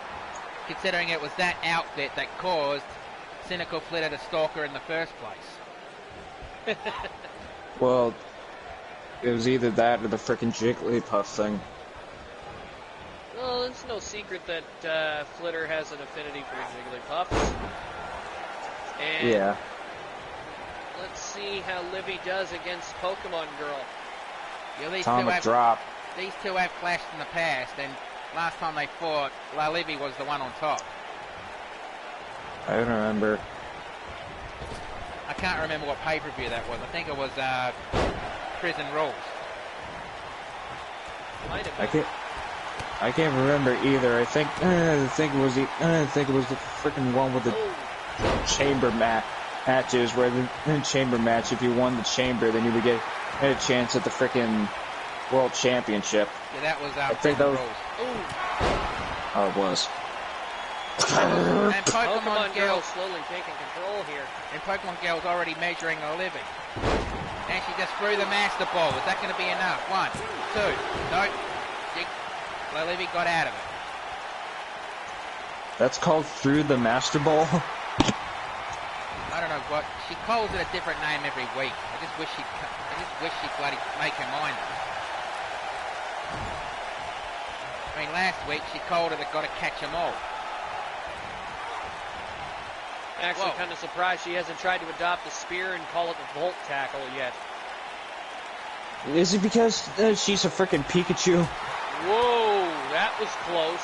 You know, she doesn't always dress up as a Pikachu. I mean, I've seen her dress as a Lucario and Eevee. I've even seen her dress as a Gengar once. Didn't she dress as a freaking Lucario before? And where the frick is Livy going? Livy's trying to get the hell out of here through the crowd. And Pokemon Girl's following her. Those two are about to fight in the middle of the crowd. I've seen stuff like that happen before. Last time I did see one frickin' face to face was when Adam Anderson faced off against frickin' Stone Cold True Blue. They were all over the arena that night. Oh! And sidewalk slam on the mat. Now there is a piece. Now you can see a bit of concrete there, right by the ramp. Wrestlers have been slammed on that. Oh, you don't have to tell me that. We saw plenty of them smashing their heads into it. Actually, I'm pretty sure on Saturday Night Slam Masters, we saw Crocodile DDT Gabriel's head into that same concrete area. I'm surprised he didn't get a concussion. Oh, speaking of concussions. And Pokemon Girl kicked out on 1. Speaking of concussions. That DDT that came out of nowhere from Livy onto Pokemon Girl. And draped her over the top rope. Freaking Livy, if she's going to be able to beat freaking Pokemon Girl, she's going to have to think quickly. Shape. Oh, match over already. That's it. Those two are one-on-one with each other. And those were some hard hits from the looks of it. Pokemon Girl did not waste any time trying to get that victory back. Wow. I think she still still doesn't want anything to do with anything involving or related to Cynical Flitter. Do you blame her? Well, given what happened with being a Jiggly slave, I don't. Yeah, that was because of last year's high stakes event. That wasn't a. And here is your winner, Pokemon Girl. And now that smile is back on her face. You know, you also need to take in mind, Flitter didn't force Pokemon Girl into that match either. Yeah, they both agreed to it. But if Pokemon Girl won that match, then Flitter would have been forced to wear whatever Pokemon Girl wanted for 4 weeks. Which happened. And now we are down to the 20-man gauntlet. And taking a look at some of the names in this match, this is going to be interesting. And we also have a debuting wrestler tonight, Handgun Jason Magnum. Who was recently signed with the YWL, but just hasn't gone into the ring yet. Well, I've actually been seeing him hanging around with Peter Gunn, who isn't on the card tonight. Think those two are friends? I have a feeling they are. I'm seeing quite a few XPWL superstars on this list. I see the LWO will be making their presence, as well as Rick fucking Turbine, Robro Man, and the Shepherd by the looks of it. Yes. And if the earlier match tonight was any indication, the following contest is a 20-man gauntlet match, and for some reason the arena has changed as well. Magic Mare, stop doing that. How do you know it's Magic Mare that's doing that? Have you ever known Trixie's magic to be this powerful? It can. She just needs that Alicorn amulet. Crocodile, go backstage. He didn't mean what he said. He better damn well not! And I already explained the rules earlier tonight, so I'm not going to explain them again. Don't diss the Trixie, Bruce. That was I'll me. Eat your face. Well, I'll eat you. I will eat your hand or anything else anytime I want. I'm just giving Bruce a warning. Hey, calm down. Calm down. I'm not a Texan gamer. I'm freaking James Jennings Johnson. You know what? I got that. Tomato. I can eat your hand too. Texan will give me permission. Here, have a Rockadile. Do me a favor. Rockadile, get out of here. Go. Yeah. Hey, hang on. Hey, Rockadile, have a Rockadile snack, a Trixie plushie. He already left. And here comes number 1. Spraying him with water works. And the person who drew number 1 tonight is the Extreme High Flyer, Jag. I haven't seen this guy in a while. Yeah, well, he is a former champion, but he only held it for 1 day before he dropped it back to Rockadile. Rockadile cashed in his rematch clause. Yeah. So you can say he is a former champion, but he just didn't hold it long. Mr. Danger Zone himself. Well, there were those kind of people as well. There's a former champ. Frickin' Turbine was world champion as well, but lost it 3 days later to Shadow at Gauntlet Mania. And then there's frickin' Cloud Chaser, who was YWL Women's Champion after beating Radagio after using a frickin' loaded boot, but then had one of the most brutal matches with Brutalite Sparkcake.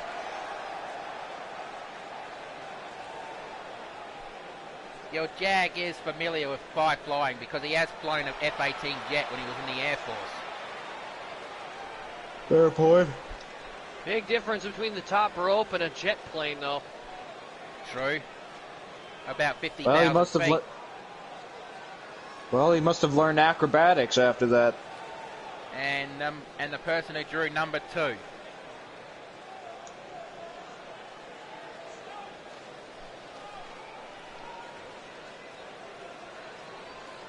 And they like taking their sweet time between numbers, don't they?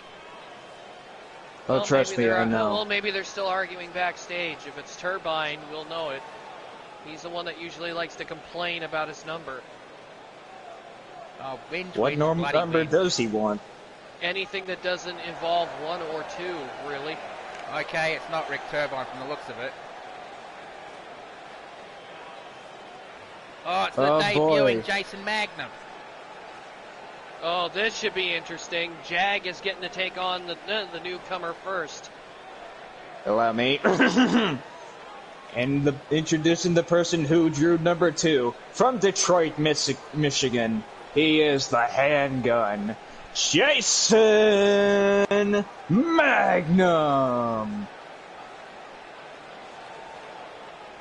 This is going to be an interesting fight. Although I'm going to admit, looking at their body types, I think Jag's got a bit more muscle on him than Jason Magnum does, so it'll be interesting to see how Magnum matches up to that. I guess it will. Like I said, I think it's just a little bit of a difference, but I did tend to notice that Jag's got a little bit more muscle tone on him. Well, there may be a height difference as well, considering, well, I think frickin' Magnum's 6'2" or something.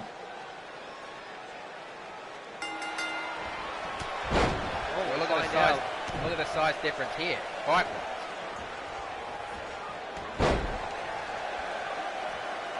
Magnum's no, maybe not.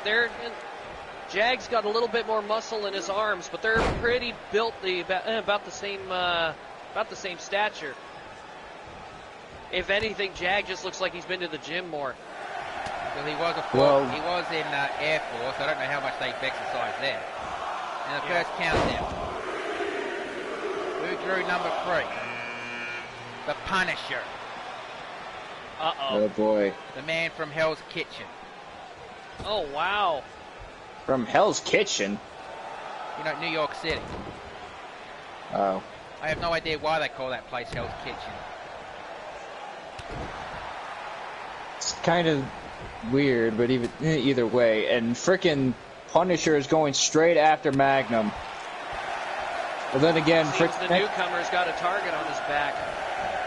Oh. Well, he does have the frickin' name Handgun as a nickname. And secondly, frickin' Jason Magnum.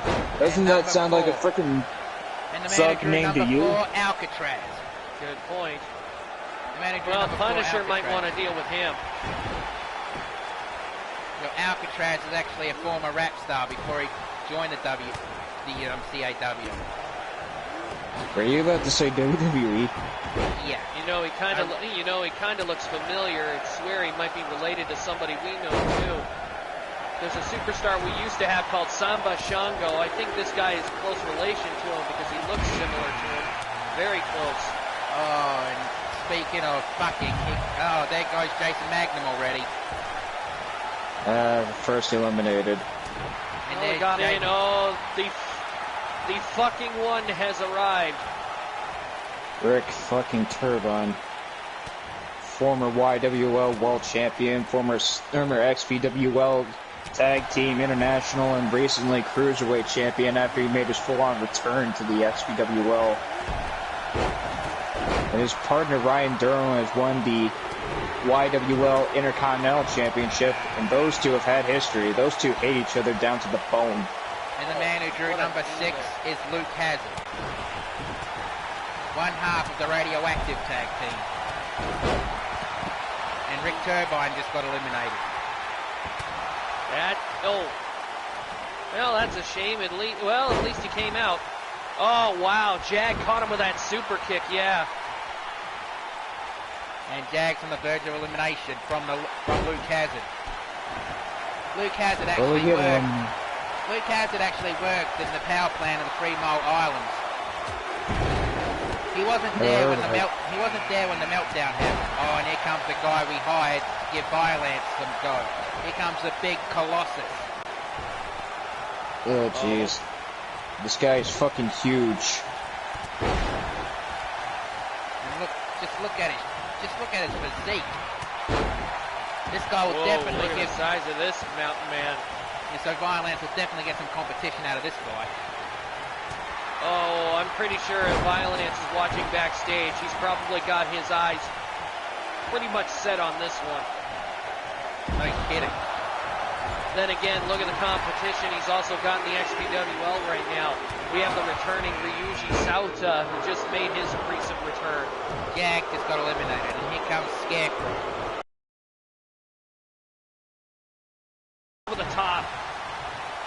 Scarecrow just came in.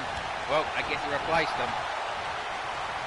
And Scarecrow, That's not good. Scarecrow actually has a thing against Rackadoll for some reason. He just wants to destroy him.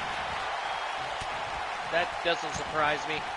There's a lot of people that want to destroy Crocodile to be true, but what in the hell? Punisher is trying to take the big guy down, and he's not getting anywhere with this at all. And number 9, here comes Robo-Man. The former two-time super heavyweight and world champion. And Colossus just easily eliminated Scarecrow. And I'm sure Violence freaking... pissed. Scarecrow got mauled there. And I'm sure freaking Violence is watching the fact that freaking Robo-Man is in this match as well. Those two have butted heads before in the past. And Robo-Man just easily eliminated Alcatraz. Over he goes. Damn. I will never get used to the impact those guys make off the floor when they get chucked like that. Oh, and here comes Scarecrow's tag team partner, the Creature, Eric Inferno. How much you want to bet he's gonna go right after Colossus after that. You know, Eric Inferno may be small, but he's from the realm of chaos. He actually breaks his neck and sets it back to fun. Whoa! He better be using his speed. Freaking landing on his feet. He got caught by that Mongolian chop early. I thought that did some damage. Oh, it looks like Robo-Man's going after Colossus. This should be interesting. And a Punisher lying under the bottom rope. Good strategy if you think about it. Uh-oh. Well, it's kind of remember Look at something that! Look at the strength there. Jesus. Didn't hold him up long, but he got him right up onto his shoulder. What the heck? Oh my God. And here comes the Wasteland. Tossing freaking Robo-Man over the top rope, and that guy weighs over 600 pounds. I can guarantee you Violence has got it. He has got Violence's attention at that point. I guarantee it. Let's not forget something as well. Freaking Robo-Man and Violence, as I mentioned before, had their own little rivalry. In fact, freaking... this is interesting. Luke Hazard is trying to eliminate his own tag team partner with Colossus. Every man for themselves. And speaking of big guys, here comes the other big guy in this match. Big Rig Dawson, our truck driver. Oh, there goes Punisher. Big Rig Dawson drives our trucks around, so he's used to on the road. Everyone for themselves, yes, Melissa. Oh, double Death Valley. Eric Inferno may be small, but he's freaking tough and strong. You know, of course he's tough. Eric Inferno will actually break his neck for fun. His own neck. Jesus. And whoa! And here comes Captain Colossus Twisted Jack. Colossus couldn't actually keep Big Rig up on his shoulders there. I think he's finally starting to wear down a bit. Well, Wastelander got eliminated. No, Luke Hazard, got eliminated. And freaking Dawson and Colossus were taunting. What the hell are they doing? Oh no! Ooh. I think Colossus was just fooling freaking Dawson. And some kind of Death Valley driver. Here comes Page. Take my time getting to the ring. I don't even know why the hell he was the one going out there. It should have been, if anything, I would have figured El Bandito would be a shoe-in for this. Oh. Well, if frickin' Alejandro was in here, I'm pretty sure he probably would have been in here too. Frickin' Alejandro Cicada. But also, the YWL's very member of the LWO with El Bandito. And we've heard that Eric Inferno has just been eliminated by Captain Twisted Jack. I'm not surprised. Captain Twisted Jack was a former CAW World Champion before losing it to Texan Gamer. And here comes the surfer from the Hawaiian Islands, the super freak, Tonga Tua. Here he comes. he really did not have a good 2019, but it's hoping 2020 will be a better year for him. Oh, I think Colossus has just been eliminated. One giant super kick from this former CAW world champion. And Big Rig just powerbombed Pedro over the top rope. Good God. Back first. You think Pedro's okay? Well, he's If walking Pedro around, so he isn't, is. he's going to need some freaking. I think he's going to need some freaking insurance after landing on the floor like that. And here no, I missed it. But here comes a Captain Twisted Jack. Here comes a member of Dead Set, Wrench. Twisted Jack eliminated. No, he's not. He's still there. I think Jack was the one who eliminated Colossus. That's what I said. Yeah, that's what I was saying. That's what I was reiterating. And this is a very quick point. Right now, Dawson's got the biggest advantage because he's the biggest, baddest guy in the ring right now. And here comes everybody else is smaller than he is. Well, the SCP Foundation released the decoys.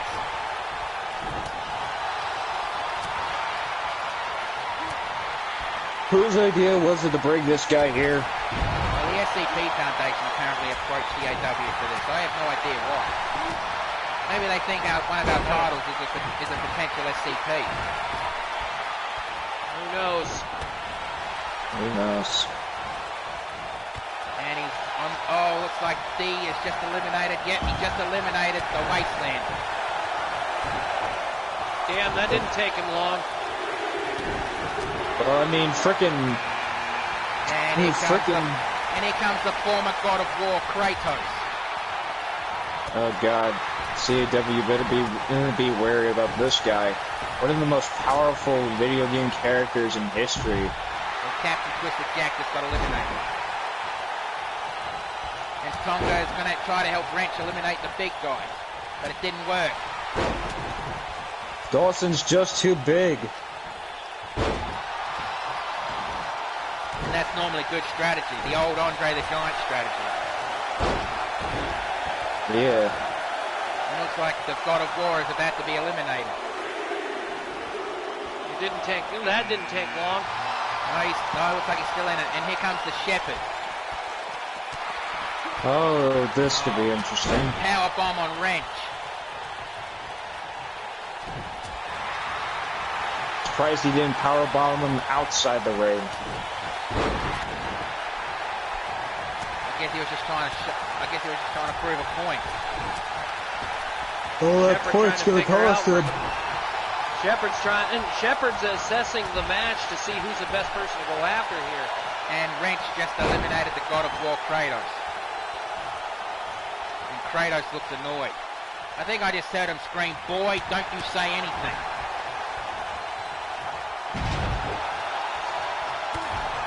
I think he was talking about his son who's backstage.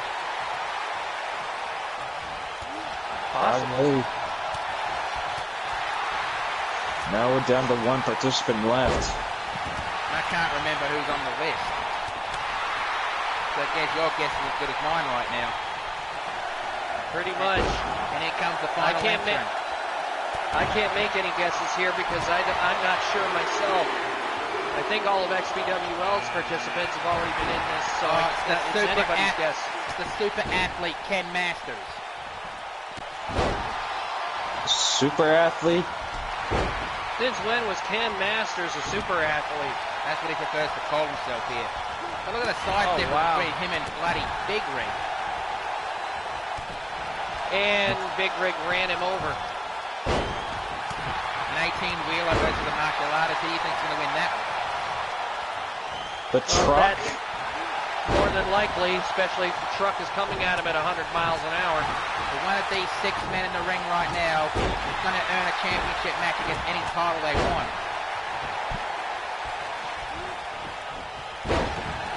Oh, look at this. Ken Masters squaring up with the Shepherd here.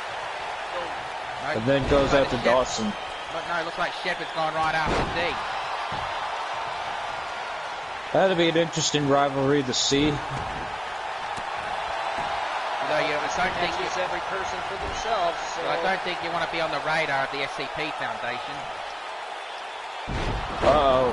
Jumping tombstone. I don't know. People have said Shepard's that Shepard's been eyed by the SCP Foundation for years, but they've never been able to catch him to examine him. And Ken Masters is eliminated. Just eliminated himself. So I guess I can't say that stupid joke now. Oh, Shepard just got eliminated. So now we are down oh my to God, fourth. they killed Kenny? No, because Kenny killed himself. And there goes the Shepard. So now we are down to Big Rig Dawson, the Super Freak, Tonga Tour, D71092, and Wrench. One of these four is going to go for the championship if they're choosing. You have to see who, and no GTS. Dawson's out like a light. He went limp after that one. Oh, Nice. Big right hand, and I think D's busted Oh, open. did he? Oh, maybe not. What the hell happened? D just got knocked the fuck out. That's what happened. No, I mean, like, something happened to my PS4 for some reason. Saying that my voice cannot be heard or something. No, we can hear you. No, he can hear you. Okay, Sometimes good. it does that. Just ignore it. Okay, Sometimes good. when you say PlayStation over the mic, you get that message. Yeah. Oh. I didn't And say Wrench- PlayStation. And Wrench is going after the big guy.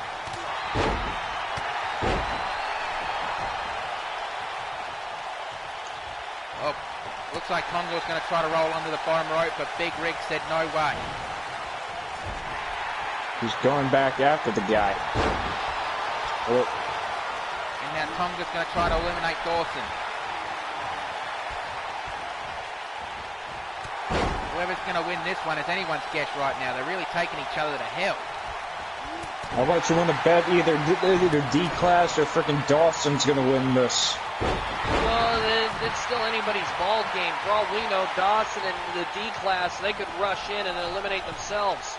That has happened. Probably. That has happened a lot tonight.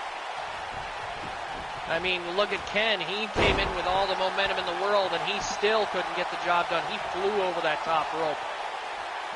So Well, I it's mean, like- if he was literally an inch or two off, he probably would have hit the stairs with his head on the way down. And Tonga just hit D with a Pele kick. I think his face hurts. I think D must be busted open. There was a GTS after. They tried to go for a spear, but well, Tonga just flew over it. Just jumped over him like a frickin' Mario brother. Leapfrog. And, oh, I don't believe it. Wrench just eliminated Big Rig Dawson. How? What the f- Oh my God! the How the frickin' hell do you get that kind of strength? Good God! The body types, that should not have happened. And Wrench is nothing but a parkour hacker, so I have no idea how he did that. Must have upgraded himself. He's not a robot, he's a hack. He's the one who hacks into computers. Oh, you can never know if he is a robot. So I guess that I mean, mask, look at that face. I guess the mask kind of shows that. I've never seen him. Course. I've never seen him take that off. Neither have I. I thought I felt an earthquake, says Melissa. And frickin' D is having a hard time with Wrench. Well, I actually heard Wrench's partner, Retro, wanted to be in this match, but they gave it to Wrench instead. Now, Wrench and Retro actually had a hell of a contest against Dark Omen's Shadow in the opening rounds of the tag team tournament. Frickin' Retro and Wrench ended up the victors, if I remember correctly. Yeah, it was a very close match, though. Frickin' D-Class and frickin' Wrench are having a hard time trying to eliminate each other, and Wrench oh, has here just comes been the Circle eliminated. Boy. Now we're down to Tonga and D. One of these two will earn a championship against whatever title they want. Who knows?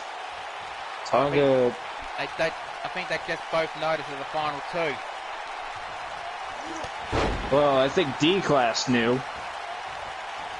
I think D's holding his head. That can't be a good sign. Tonga looks laser focused. He wants this opportunity. Oh! Frickin' D just almost went for a low blow. Tell me I didn't just see that. Tell me it was the only one that saw that. No, you weren't the only one that saw that. I saw it. And a frickin' GTS after. I think he calls that the hang 10. Oh! Gut hang wrench. tie, it would be. It'd be more hang tie, considering that he's a surfer. Well, the hang 10 is a surfing trick, I think. Yes, it is. I wouldn't know. I don't surf. I'm going for a third. Gut wrench city right there. To hang 10, I believe, on a surfboard, I believe that's when you've got all 10 of your toes hanging on the edge of the board while you're at the front, while you're surfing along the front of it. Yes. Instead of standing directly in the center and keeping balanced, you're literally you've got your feet over the edges. D just steered Tonga to hell. Oh, that's it! Oh, wow. The winner of the gauntlet is the surfing super freak Tonga Tua. Jesus. He definitely earned that match. He took a running start. He exploded after getting up, and he took the D-Class out. The D-Class made the mistake of being way too close to the ropes. Tonga waited for his right moment, and he went for it. Oh, boy. This is going to be an interesting match, to say the least, for whoever Tonga wants to face.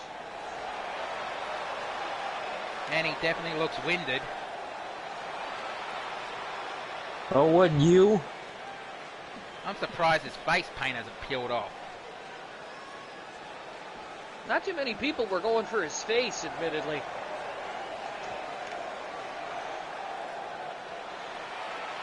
Oh, here's your winner, Tonga Tua.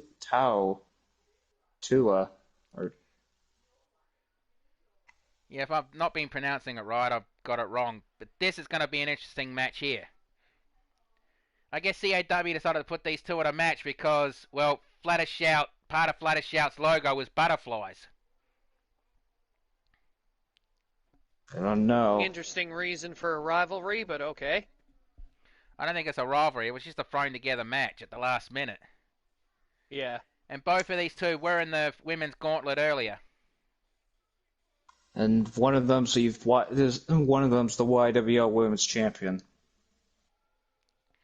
Well, Flatter Shout did have a hell of a match at Live to Fight against the Dragon Lady, which was voted the match of the show.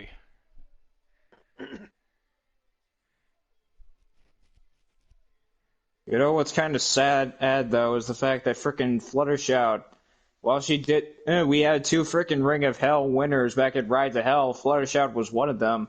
While frickin' Fluttershout won her title match against the then women's champion Rainbine, frickin' Regime Zool went up against Tankintosh and got flattened. The following contest is scheduled for one fall. Introducing first, from the other side of the world, so you better hope she don't flap her wings, the Butterfly. And I don't think anyone has actually caught the reference of her introduction there. The butterfly effect. Yeah. But she is adapted in the parkour style, so she knows how to fly across the ring.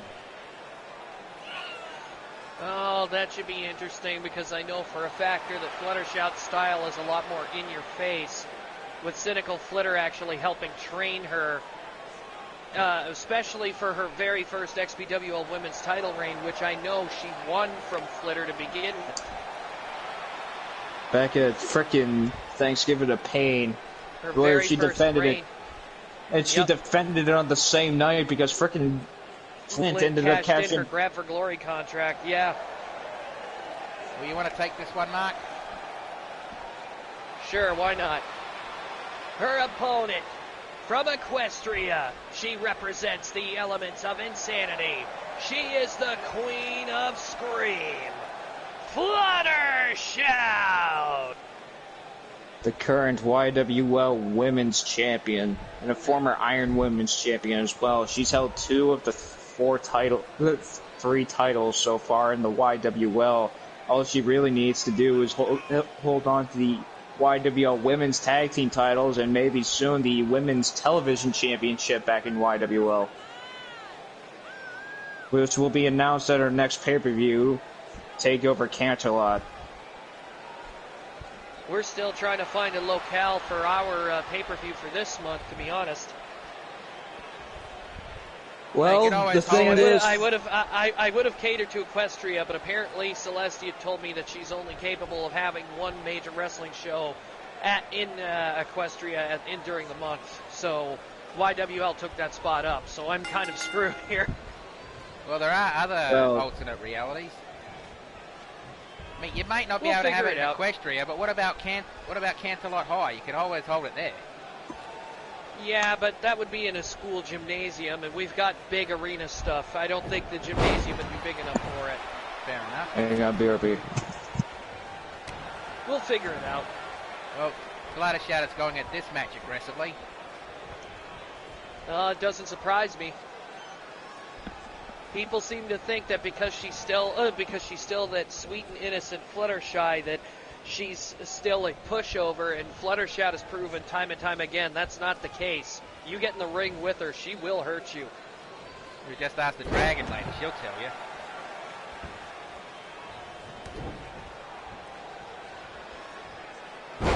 Butterfly, by the looks of it, is trying to out-wrestle her, though, and not bad with what she put on display there.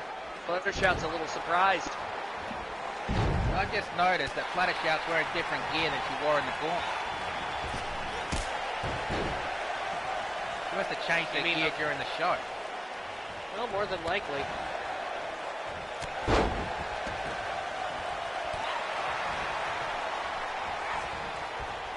Oh, ducked. Maybe Fluttershout had time during the show to actually get a quick shower in and decided to change up her ring gear. Probably. Wouldn't surprise me, her hair's still wet. I can see that from here. With long hair like that, you need time to dry.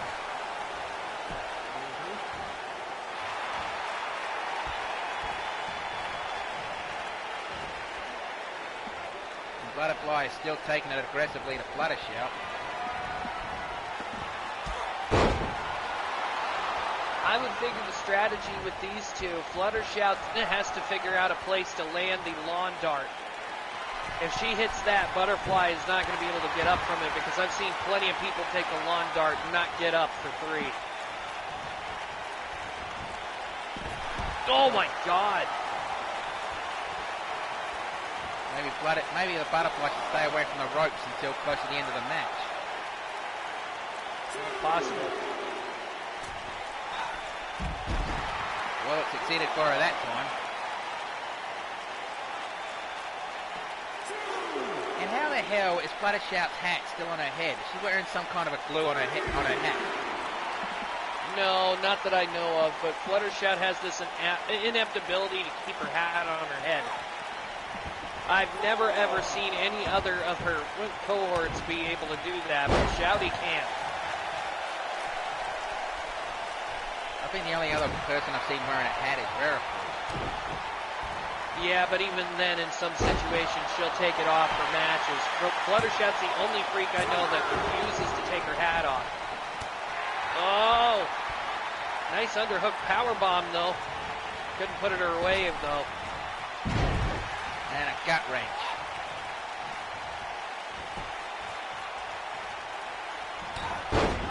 And Fluttershout clothesline. Second clothesline and... well, rolling Taylor. Starting to put in some more of what she's learned into play. Oh, look, looks like it's the lawn dart. And Fluttershout just hit Butterfly with the lawn dart. And she's not going for the pinfall. This might be it. That was probably a mistake. She should have gone straight for the pinfall. She just got hit with an enziguri. And now Butterfly measuring up. He just went for the butterfly effect. And kick out on 2. Looks like Butterfly can't believe it. Fluttershout is, like I said, she is surprisingly tough for somebody who comes off as shy.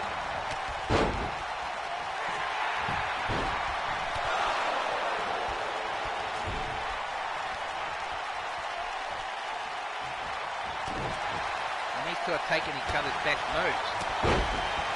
Could you imagine if a title was on the line between these two right now? Oh, I could see that being a pretty 5-star match for you here on this show. And Fluttershout is really, she's getting pumped up out here. And back into the outside of the ring.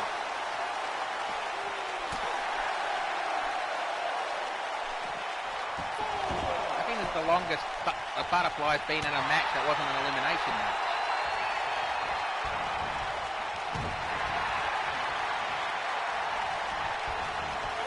Irish whip into the corner. I think Fluttershout was thinking about that lawn dart again. Oh, good possibility. And there goes the butterfly effect. 1, 2. That's it. That was a hell of a match. Sorry, I'm back. It was stuck for a while. That's alright. Looks like it just came back to the end of the match. Admittedly, Fluttershout did really well in this match. It's just too bad. And Butterfly just offered a hand and Fluttershout took it. And even raising her hand. That's respect right there. Well, like I said, Fluttershout's a hell of a competitor. And she's got no problem admitting that when she loses. She's actually the most humble member of the EOI, if you can believe it. Well, she is nice. That is for sure. And here comes the CAW Men's Tag Team Championship. Oh boy, the demons are coming. The demons are coming. The demons are coming! And Shad, the current #1 contender for the YWL World Championship, who's going up against our current world champion at frickin' TakeOver Quest Canterlot, Big Tankintosh. I have to try to be impartial during this match, but I promise nothing. I can't stand our current tag team champions. They are absolute smug, annoying sons of bitches. That's their character. I mean, we have plenty of any of them. I mean, there's frickin' Turbine for YWL and XPWL. Turbine has an ego big enough for all 3 of our organizations, I swear. Alpha Wolf has that attitude of, I'm better than you because I was born, raised, and trained in Calgary, Alberta, Canada. Oh, boy. Well, I mean, there were some pretty good wrestlers from frickin' Calgary, Alberta, Canada. Yeah, but training there and being there doesn't necessarily mean success is imminent. Yeah. Success is possible.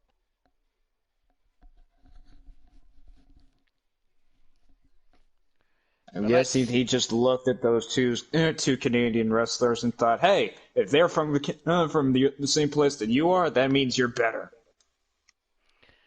Actually, Nick Williams isn't from Canada. Actually, no one knows where he's from because we asked him where he's from once and he said, anywhere I damn well please.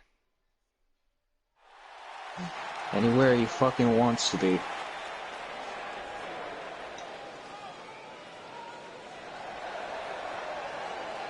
And a dark omen has just draped over the arena.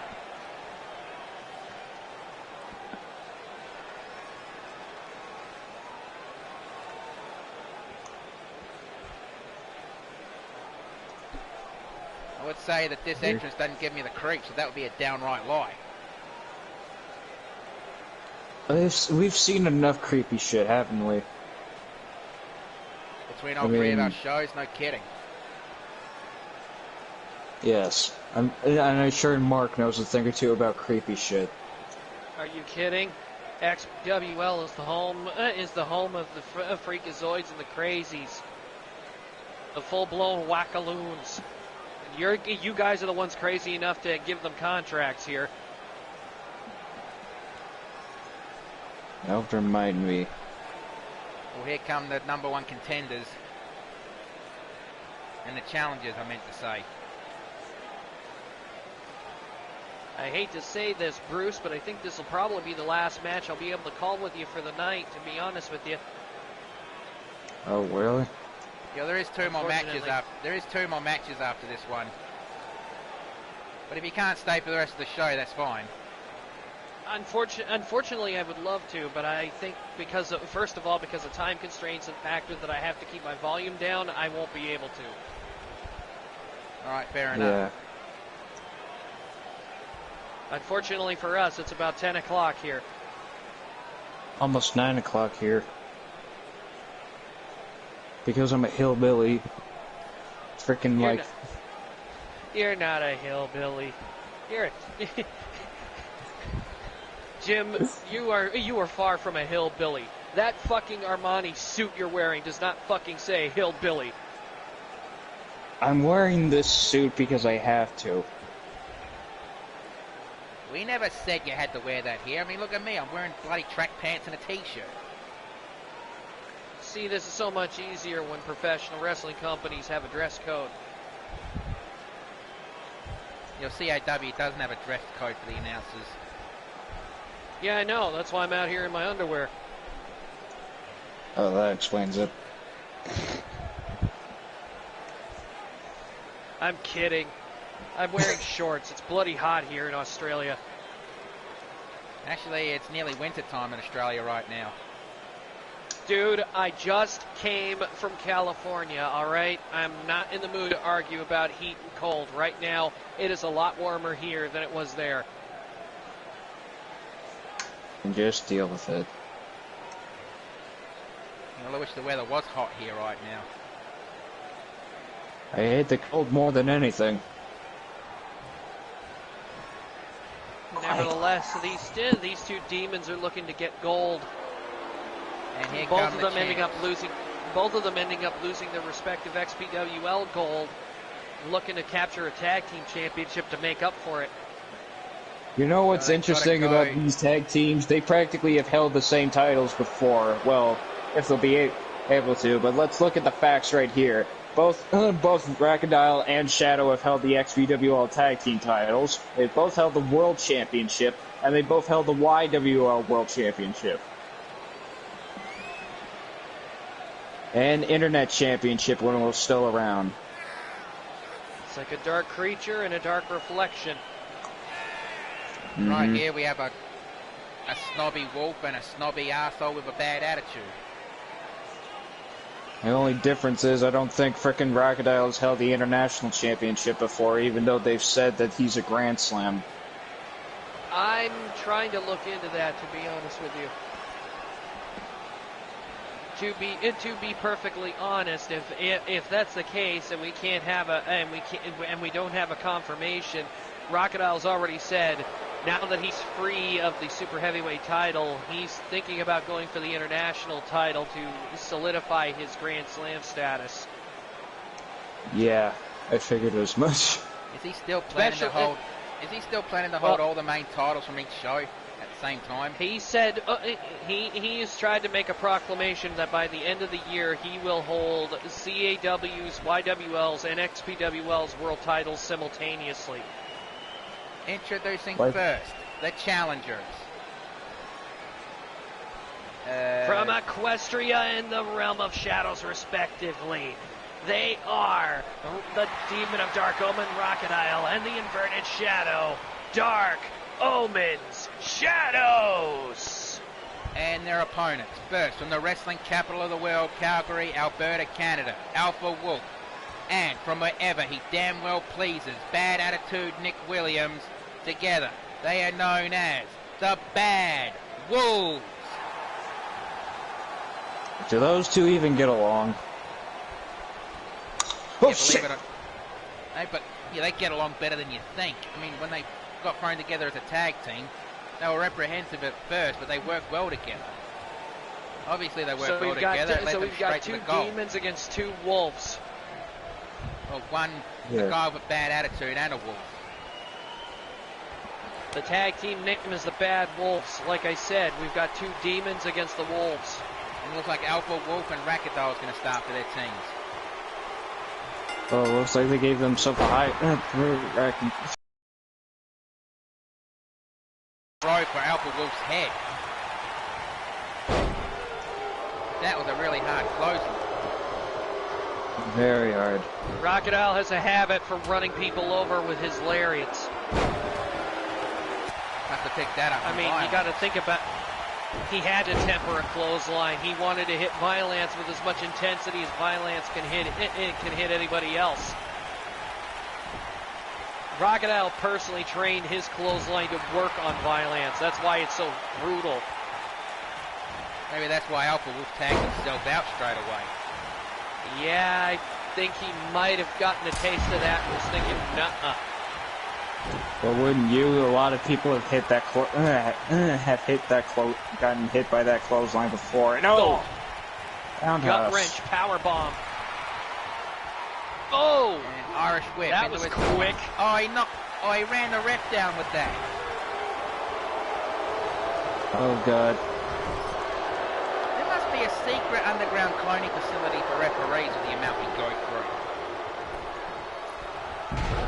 I can't believe the referee was stupid enough to walk right into the trajectory. And Rack tags in Shadow.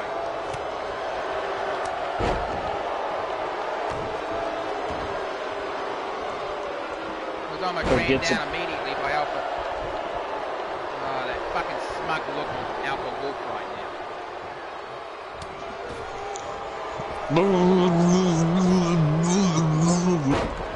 I don't know what the hell you're doing there. What are you, drowning them? I'm rubbing my face. Try doing that without the microphone. Try doing that without the microphone near you. I can't. It's attached to my face. It's everywhere I go. Mute la microphone. Well, that's what happens when you get drunk in front of me. Because you know the rules. First one to get passed out drunk gets pranked. Well, that's why you freaking tied me in the in the freaking announcers table when we had that freaking live to fight match. I thought it was funny at the time.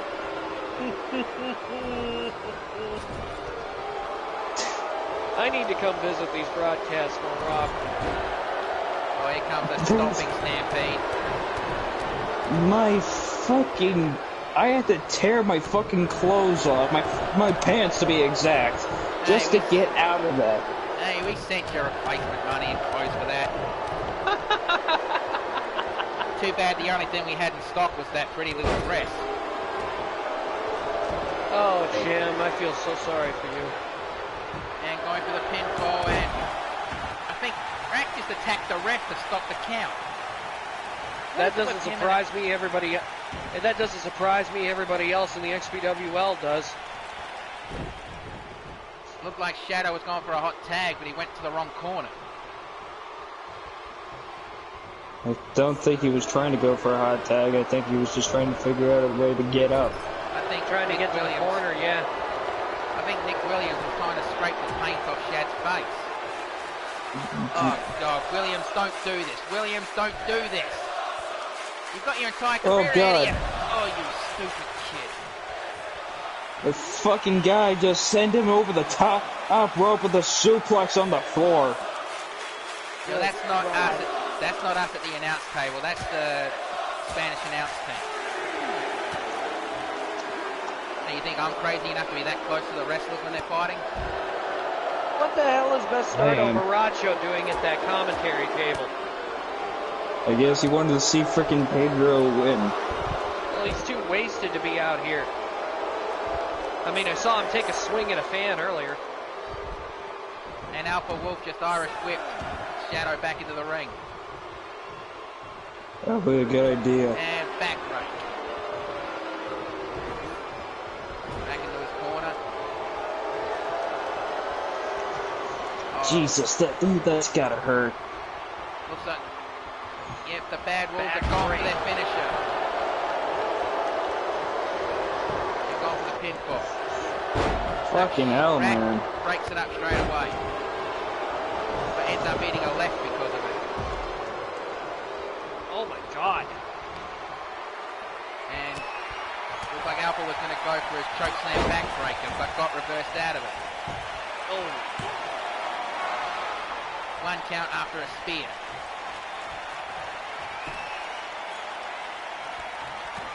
Wait, is Shad... Looks like Shad's going for his... What does he call this move again? The Demon's Bane. Well, he just hit it. Demon's Bane sit-out power bomb. And Alpha Wolf kicked out at 2. And small package. I think Shad's trying to end this match quickly. Well, why not? It wouldn't be a bad idea. Remember, they are the ones that are starving for the title here. Oh, that and shit. Edge has been... Crocodile's been incapacitated as well. There he is, getting up on the outside. And a double team maneuver, and back in he goes. Frickin' Crocodile and Alpha Wolf back at it again. These two really don't like each other either by the looks of it. Oh! You know, Alpha Wolf and Rakadol have tangoed in the past. But Rack was Right. the CAW champion then. Look at this cocky. How is Rack and Shad still walking after those moves? You'd be surprised, I guess. And Rack just got up like he didn't even feel it. Oh, good. They weren't getting that stupid stuck in the corner bullcrap with a double counter. Oh, Alpha was going for a choke slam, but Rack just powered right out of it. Oh, man. I'm surprised he hasn't gone for the roundhouse kick yet. He has already. He hit, not the Alpha Wolf, I think Nick Williams. Bad Yeah, attitude, Nick Williams, Nick Williams. Yeah. Oh! And it looks like Rack's going for the crucifix powerbomb. High cross! And he hits it, dragging him away from the ropes, going for the pinfall. Right. Shad. Here And comes Nick the other Williams one. breaks it up.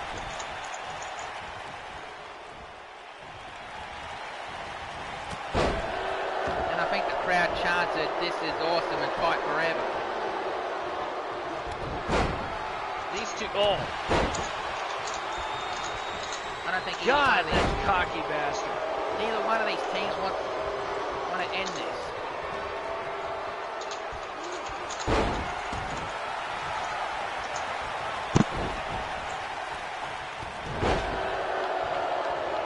And stop to the gut. The last time Alpha Wolf and Rack have been in the ring together, Rack came out on top and defends the championship. Oh, and look at this, trying to wear the demon down and trying to pull and tear at that face paint on his face, too. If that even is face paint. I was about Could to be. ask that. Choke slam Some kind of backbreaker. war paint. And Wolf was trying to go for something, but leg sweep. It was like Wolf was going to go for the hot tag, but Rack cut him right off. And that looked like it was a damaging neck breaker.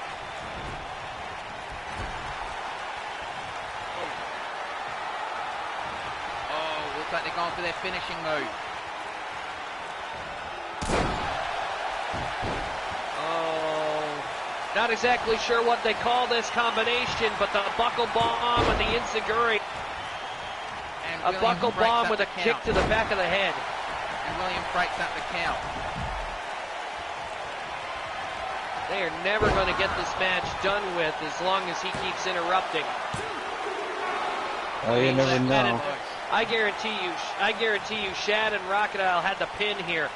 One. Oh, damn, that was close though. An Irish whip, but Nick Williams is already outside trying to recover. Yeah, Wolf is definitely trying to scrape the paint off Shad's face there. Those two really trying to work Shad over here. He really, he has a hate boner for the Demons here. Well, given their freaking, well, given his attitude, I wouldn't blame him, I guess. I think Nick Williams I think Alpha Wolf just hates everybody. Well, that would probably explain why his ego's so big. There's nobody perfect in this world except for him. One. Nope. Still no luck there on the pin. Rear naked shin lock. From the looks of this match, it looks like it could be anybody's match.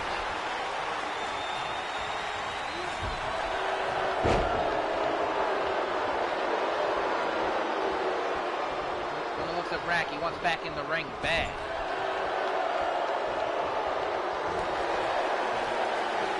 Yeah, he's getting pumped up out there. It looks like Nick Williams wanted in the match too, but just pulled his arm away. Irish whip trying to reach for a tag. Irish whip into the corner. Reversal. Irish whip. Again, the referee gets steamrolled. What the hell is the matter with these idiots? Just not paying attention. And they're going for that buckle bomb kick again. That's... Here we go again. Other way around this time. Shad pulling the power bomb. And Nick Williams again breaks up the count. They don't want to lose the tag titles. Neither did the PWO earlier tonight.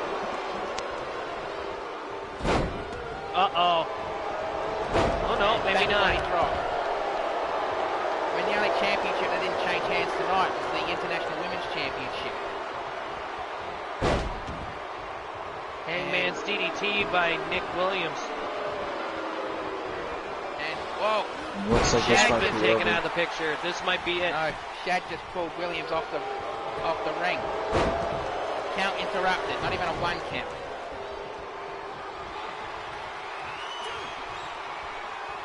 Well, they did make the mistake of attacking him. I think Wolf just screamed, "Get out of the ring." Irish whip. And tried to go for a summer bed punch, but Rack reversed it.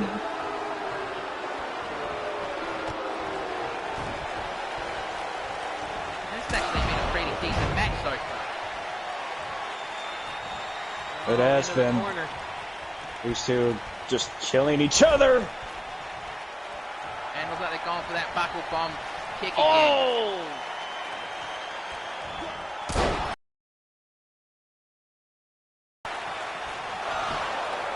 Nick Williams, I don't think he'll be able, he's just going to continue on with the frickin' interruptions.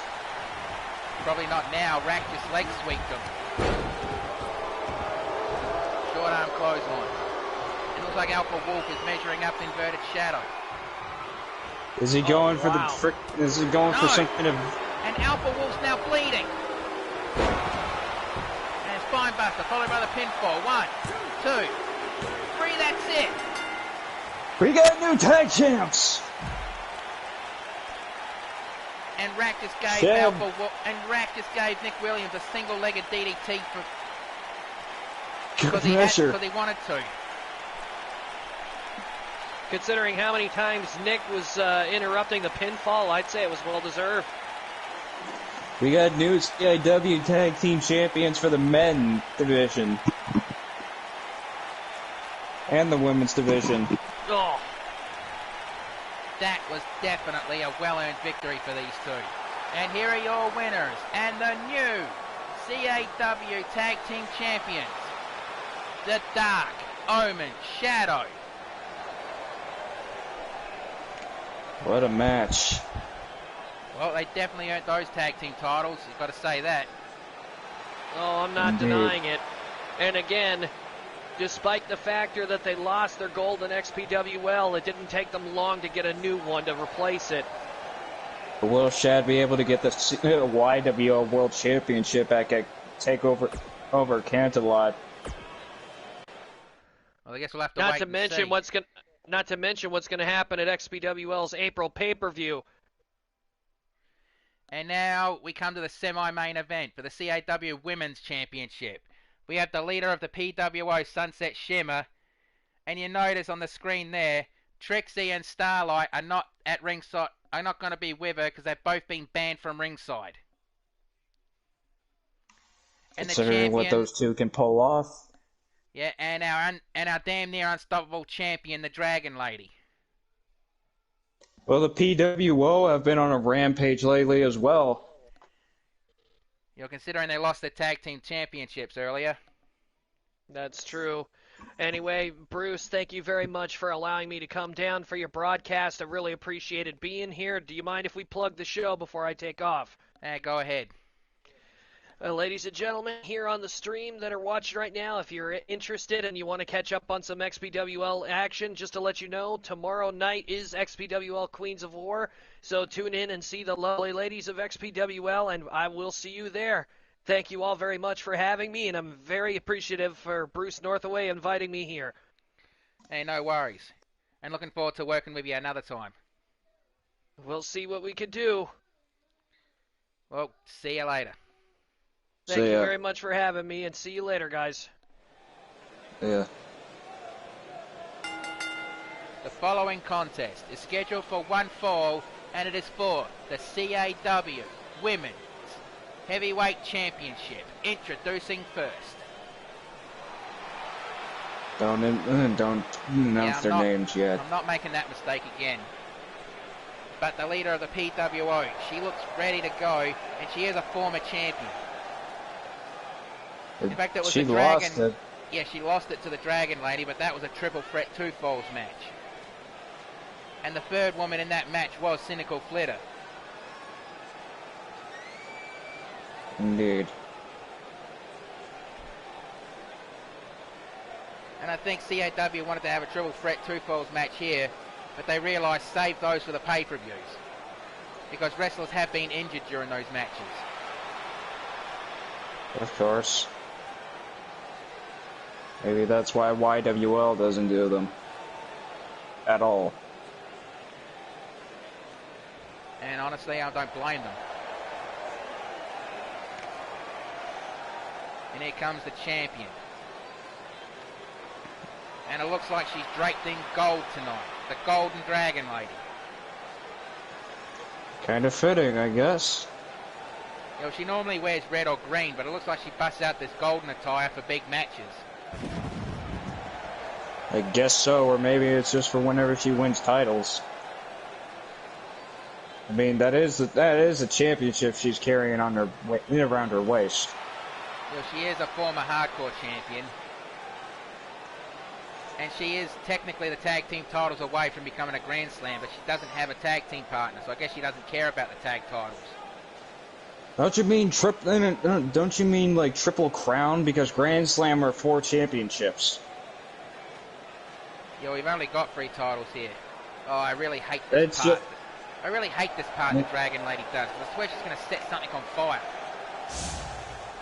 Nah, with that range, probably not.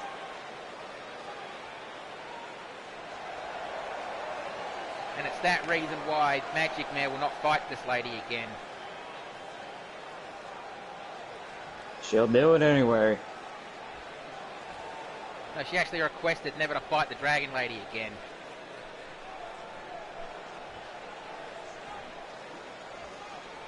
Got something against fire? No. Introducing first, the challenger.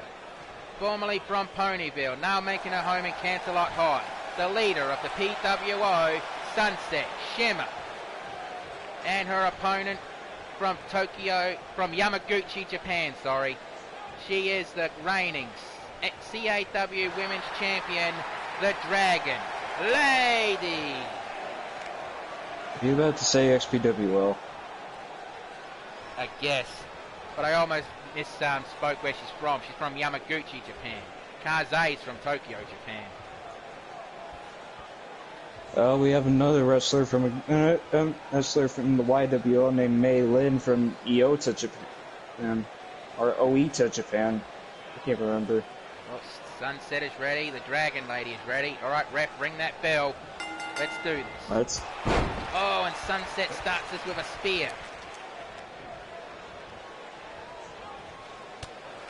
I think Sunset wants that championship belt back.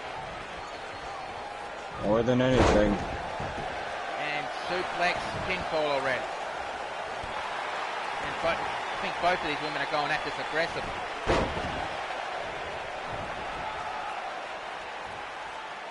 And the dragon on the outside of the ropes.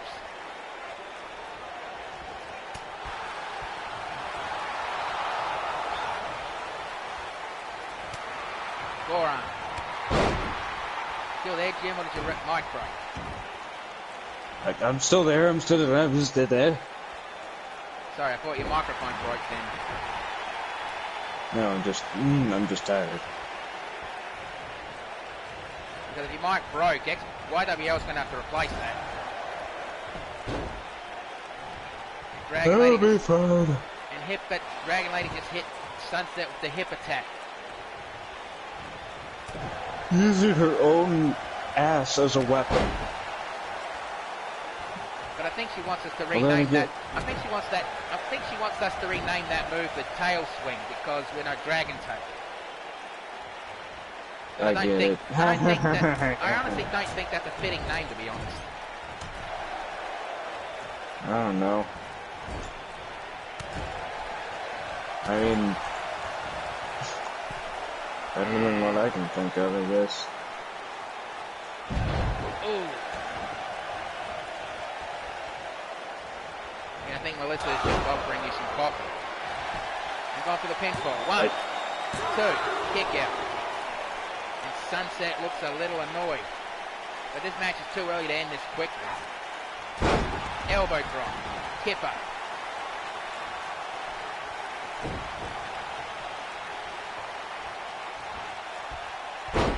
I'm the showboat, odious kind of character wrestlers that we have in CAW. Like becoming the YWL, maybe. Well, you never know. I mean, the PWO have been in the XPWL, but they got fired because they kept plugging their merchandise. I think it was more than that, but I don't remember. Well, that's what bloody Trixie told me. But then I should learn not to listen to Trixie because sometimes her boasting's 90% lies and 10% gloat.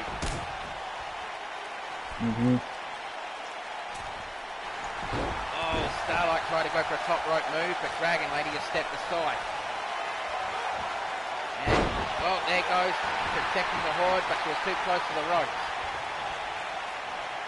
Yeah. I think her arm hurts a bit.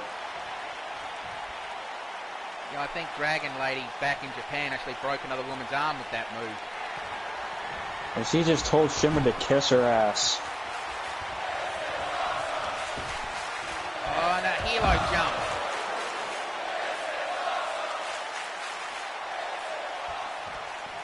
I think we have a couple of Dragon Lady fans in the chat. I think you need to make friends with coffee during these broadcasts. I would, except I don't care for coffee. Maybe. I don't know. I spend 24-hour energy drinks. That could probably explain it. And Starlight, the natural selection. Why did I say Starlight? I meant Sunset. And she's measuring the Dragon Lady. And she's going for a Sunset leg drop. Is that going to be enough to put the Dragon down? Will she finally recapture the freaking women's title? 1, 2, kick out. No. She just screamed to the ref that should have been 3. I never since Dragon Lady captured the championship. She's been damn near unstoppable. Is it something that I said, Melissa? I think Melissa was trying to make a Skyrim reference. And there goes a lethal combination. Is that going to put the Dragon down? No, she's not going for the pinfall. Oh no.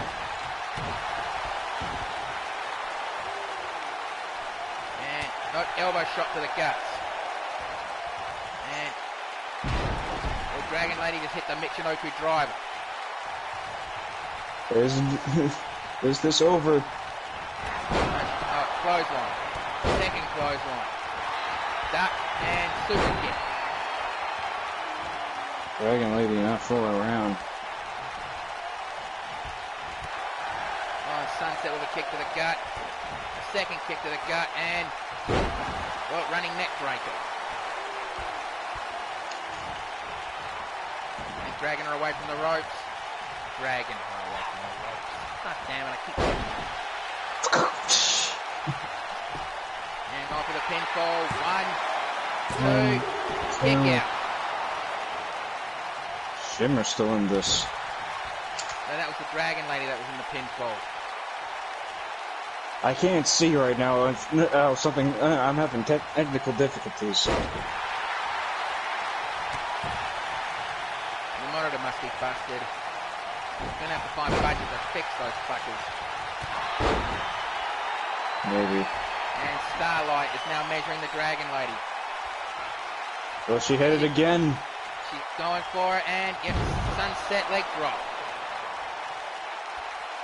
And dragging her away from the ropes.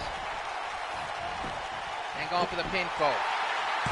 1, 2, 3, that's it. Sunset Shimmer has captured her championship back. All that leaves is Trixie and Starlight.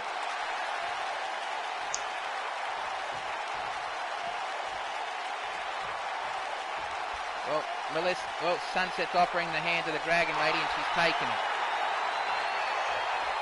Yes, bacon horse new champ. I think Dragon Lady just said to her, I look forward to the rematch. Maybe. Well, Dragon Lady is honourable and even in defeat. Now we are coming to the main event. If you excuse me, I've got to use the announcer's room again. Okay, then. Okay, I guess while frickin' Bruce is on his way to the frickin' restroom, I guess I'm just gonna announce this right here. Next match is our main event, end of the night / evening for the CAW, as the anniversary show is gonna close off with the CAW World Heavyweight Championship match, as Solid Snake is going on against Stone Cold True Blue, the man who beat Texan Gamer back at Live to Fight for the championship. And those two had one hell of a match from what I remember. But I can't remember because I was still too busy trying to get back and get out of my frickin' announcer's seat because frickin' Bruce, who's just super glued me to the frickin' chair.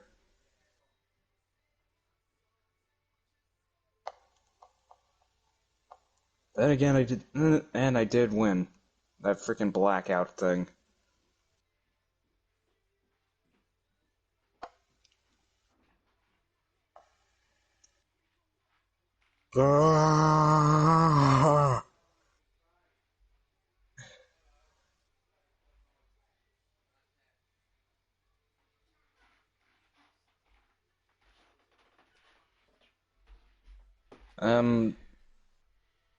You really want Blue to be gender bended? Don't answer that. It's a rhetorical question.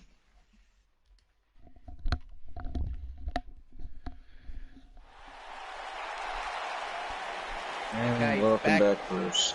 Thanks. The following contest is scheduled for one fall, and it is for the CAW World Heavyweight Championship. Introducing first. Yeah, no, not to introduce. Well said. And here comes the challenger. The legendary super soldier himself, Solid Snake. We tried to get the CAW World Championship, but unfortunately lost to the then champion Texan Gamer.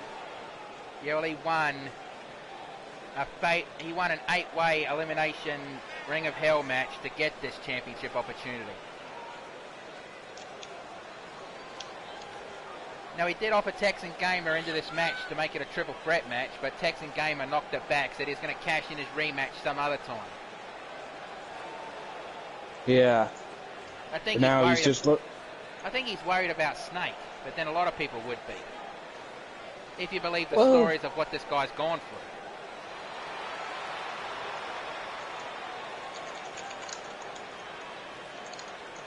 I mean, taking out big walking battle tanks, the guy basically the size of a tank.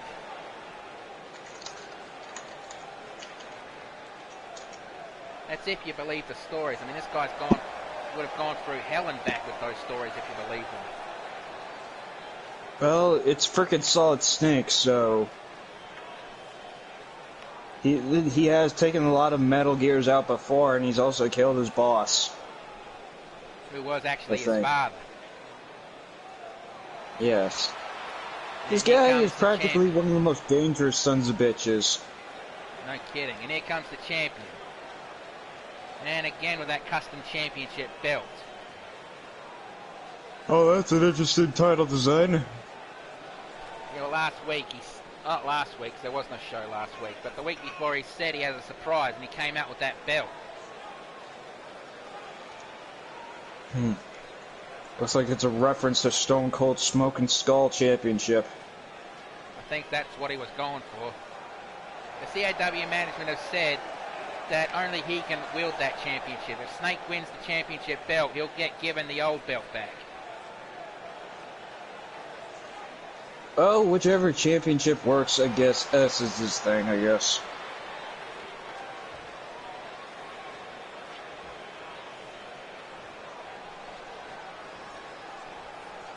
And there's a better look at the championship.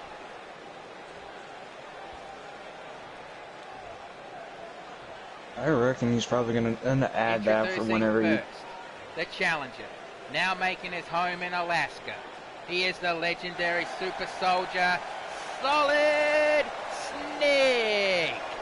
And his opponent, the CAW World Heavyweight Champion, from the outback of Equestria, now making his home in Ponyville. He is Stone Cold True Blue. You know, I have a reckon if he ever wins the Flight of Domination Championship, he'll be probably looking to add that frickin' smoking pony skull on the title, considering we have a smoking skull on the frickin' Flight of Domination Championship. Maybe.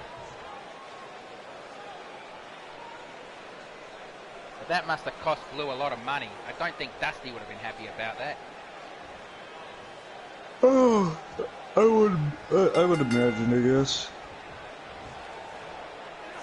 And gut wrench, well, gut buster already. Blue already going at this match aggressively. He knows Snake's CQC style and he wants to stay away from it.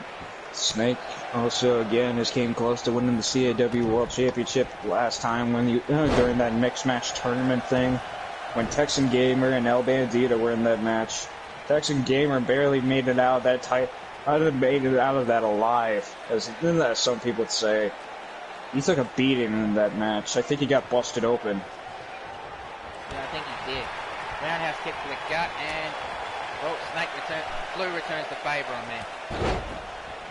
Well, then again, he did deliver a frickin' top rope Spanish fly to Solid Snake, and I'm sure Solid Snake hasn't forgotten about that.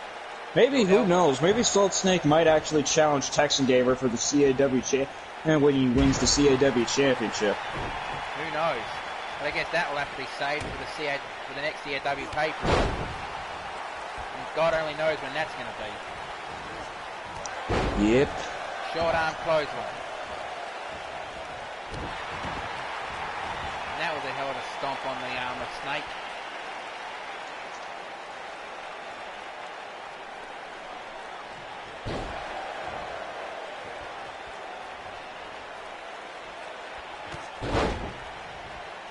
Well, I know you say Steve Roller has built Tonka tough, but I think that title definitely belongs to Snake, considering what he's gone through.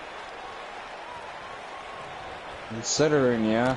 I mean, the guy is a fucking old man, even though, it looks different on the frickin', on here right now.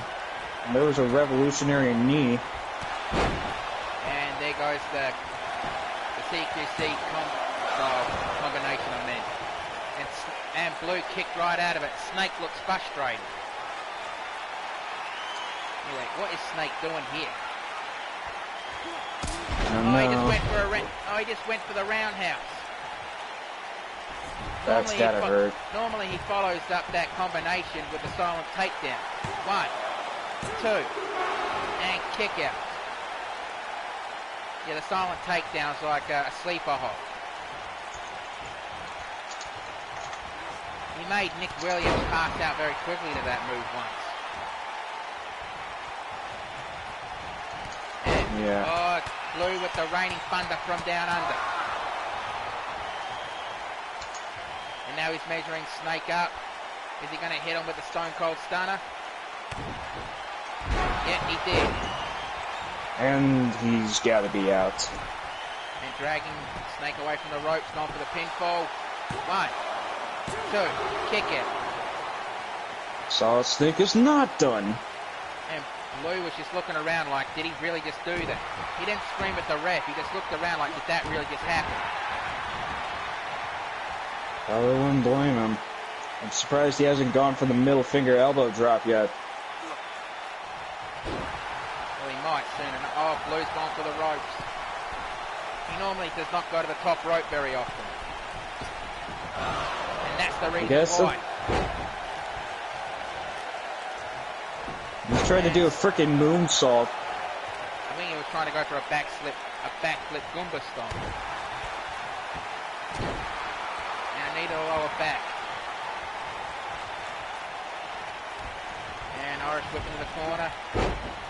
You bet he's probably one. You bet Snake is probably wanting to go for the silent takedown sometime soon. I mean, he's he's had passed out many people through that. Not getting there. And also, and that was a very move he used to get this #1 contendership match. And Blue again with the raining thunder from down under.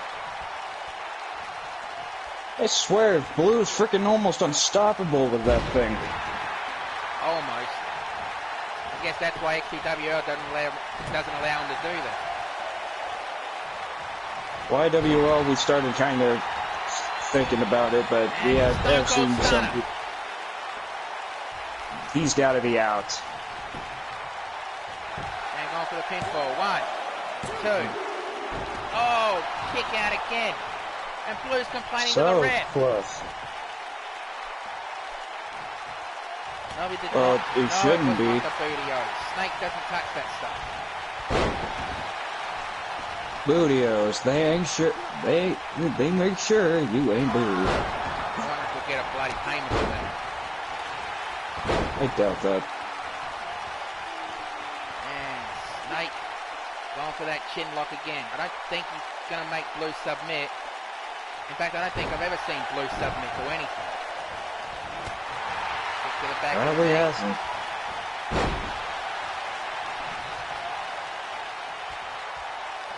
I meant Blue. I mean, in his secret stash. Oh, and Snake's now measuring up Stone Cold True Blue.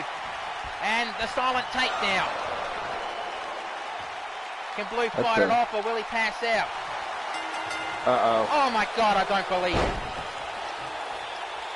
Stone Cold True Blue just passed out. We have a new champion. Yeah, maybe admin or some kind of power or something. Someone just spammed something in the chat. Yeah, just kill that off. Either way, we have a new CAW World Champion now. I think frickin' True Blue is probably respecting that. Yep. But now we have only one champion kept their title tonight. But that's Magic Man. But that's our show for tonight. Thank you for joining us for our show, Jim. Anytime, Bruce. Alright, for those of you watching, thank you for joining us tonight. for our first anniversary show. Happy Easter, keep safe, wash your hands, and now you don't have to go home, but you can't stay here.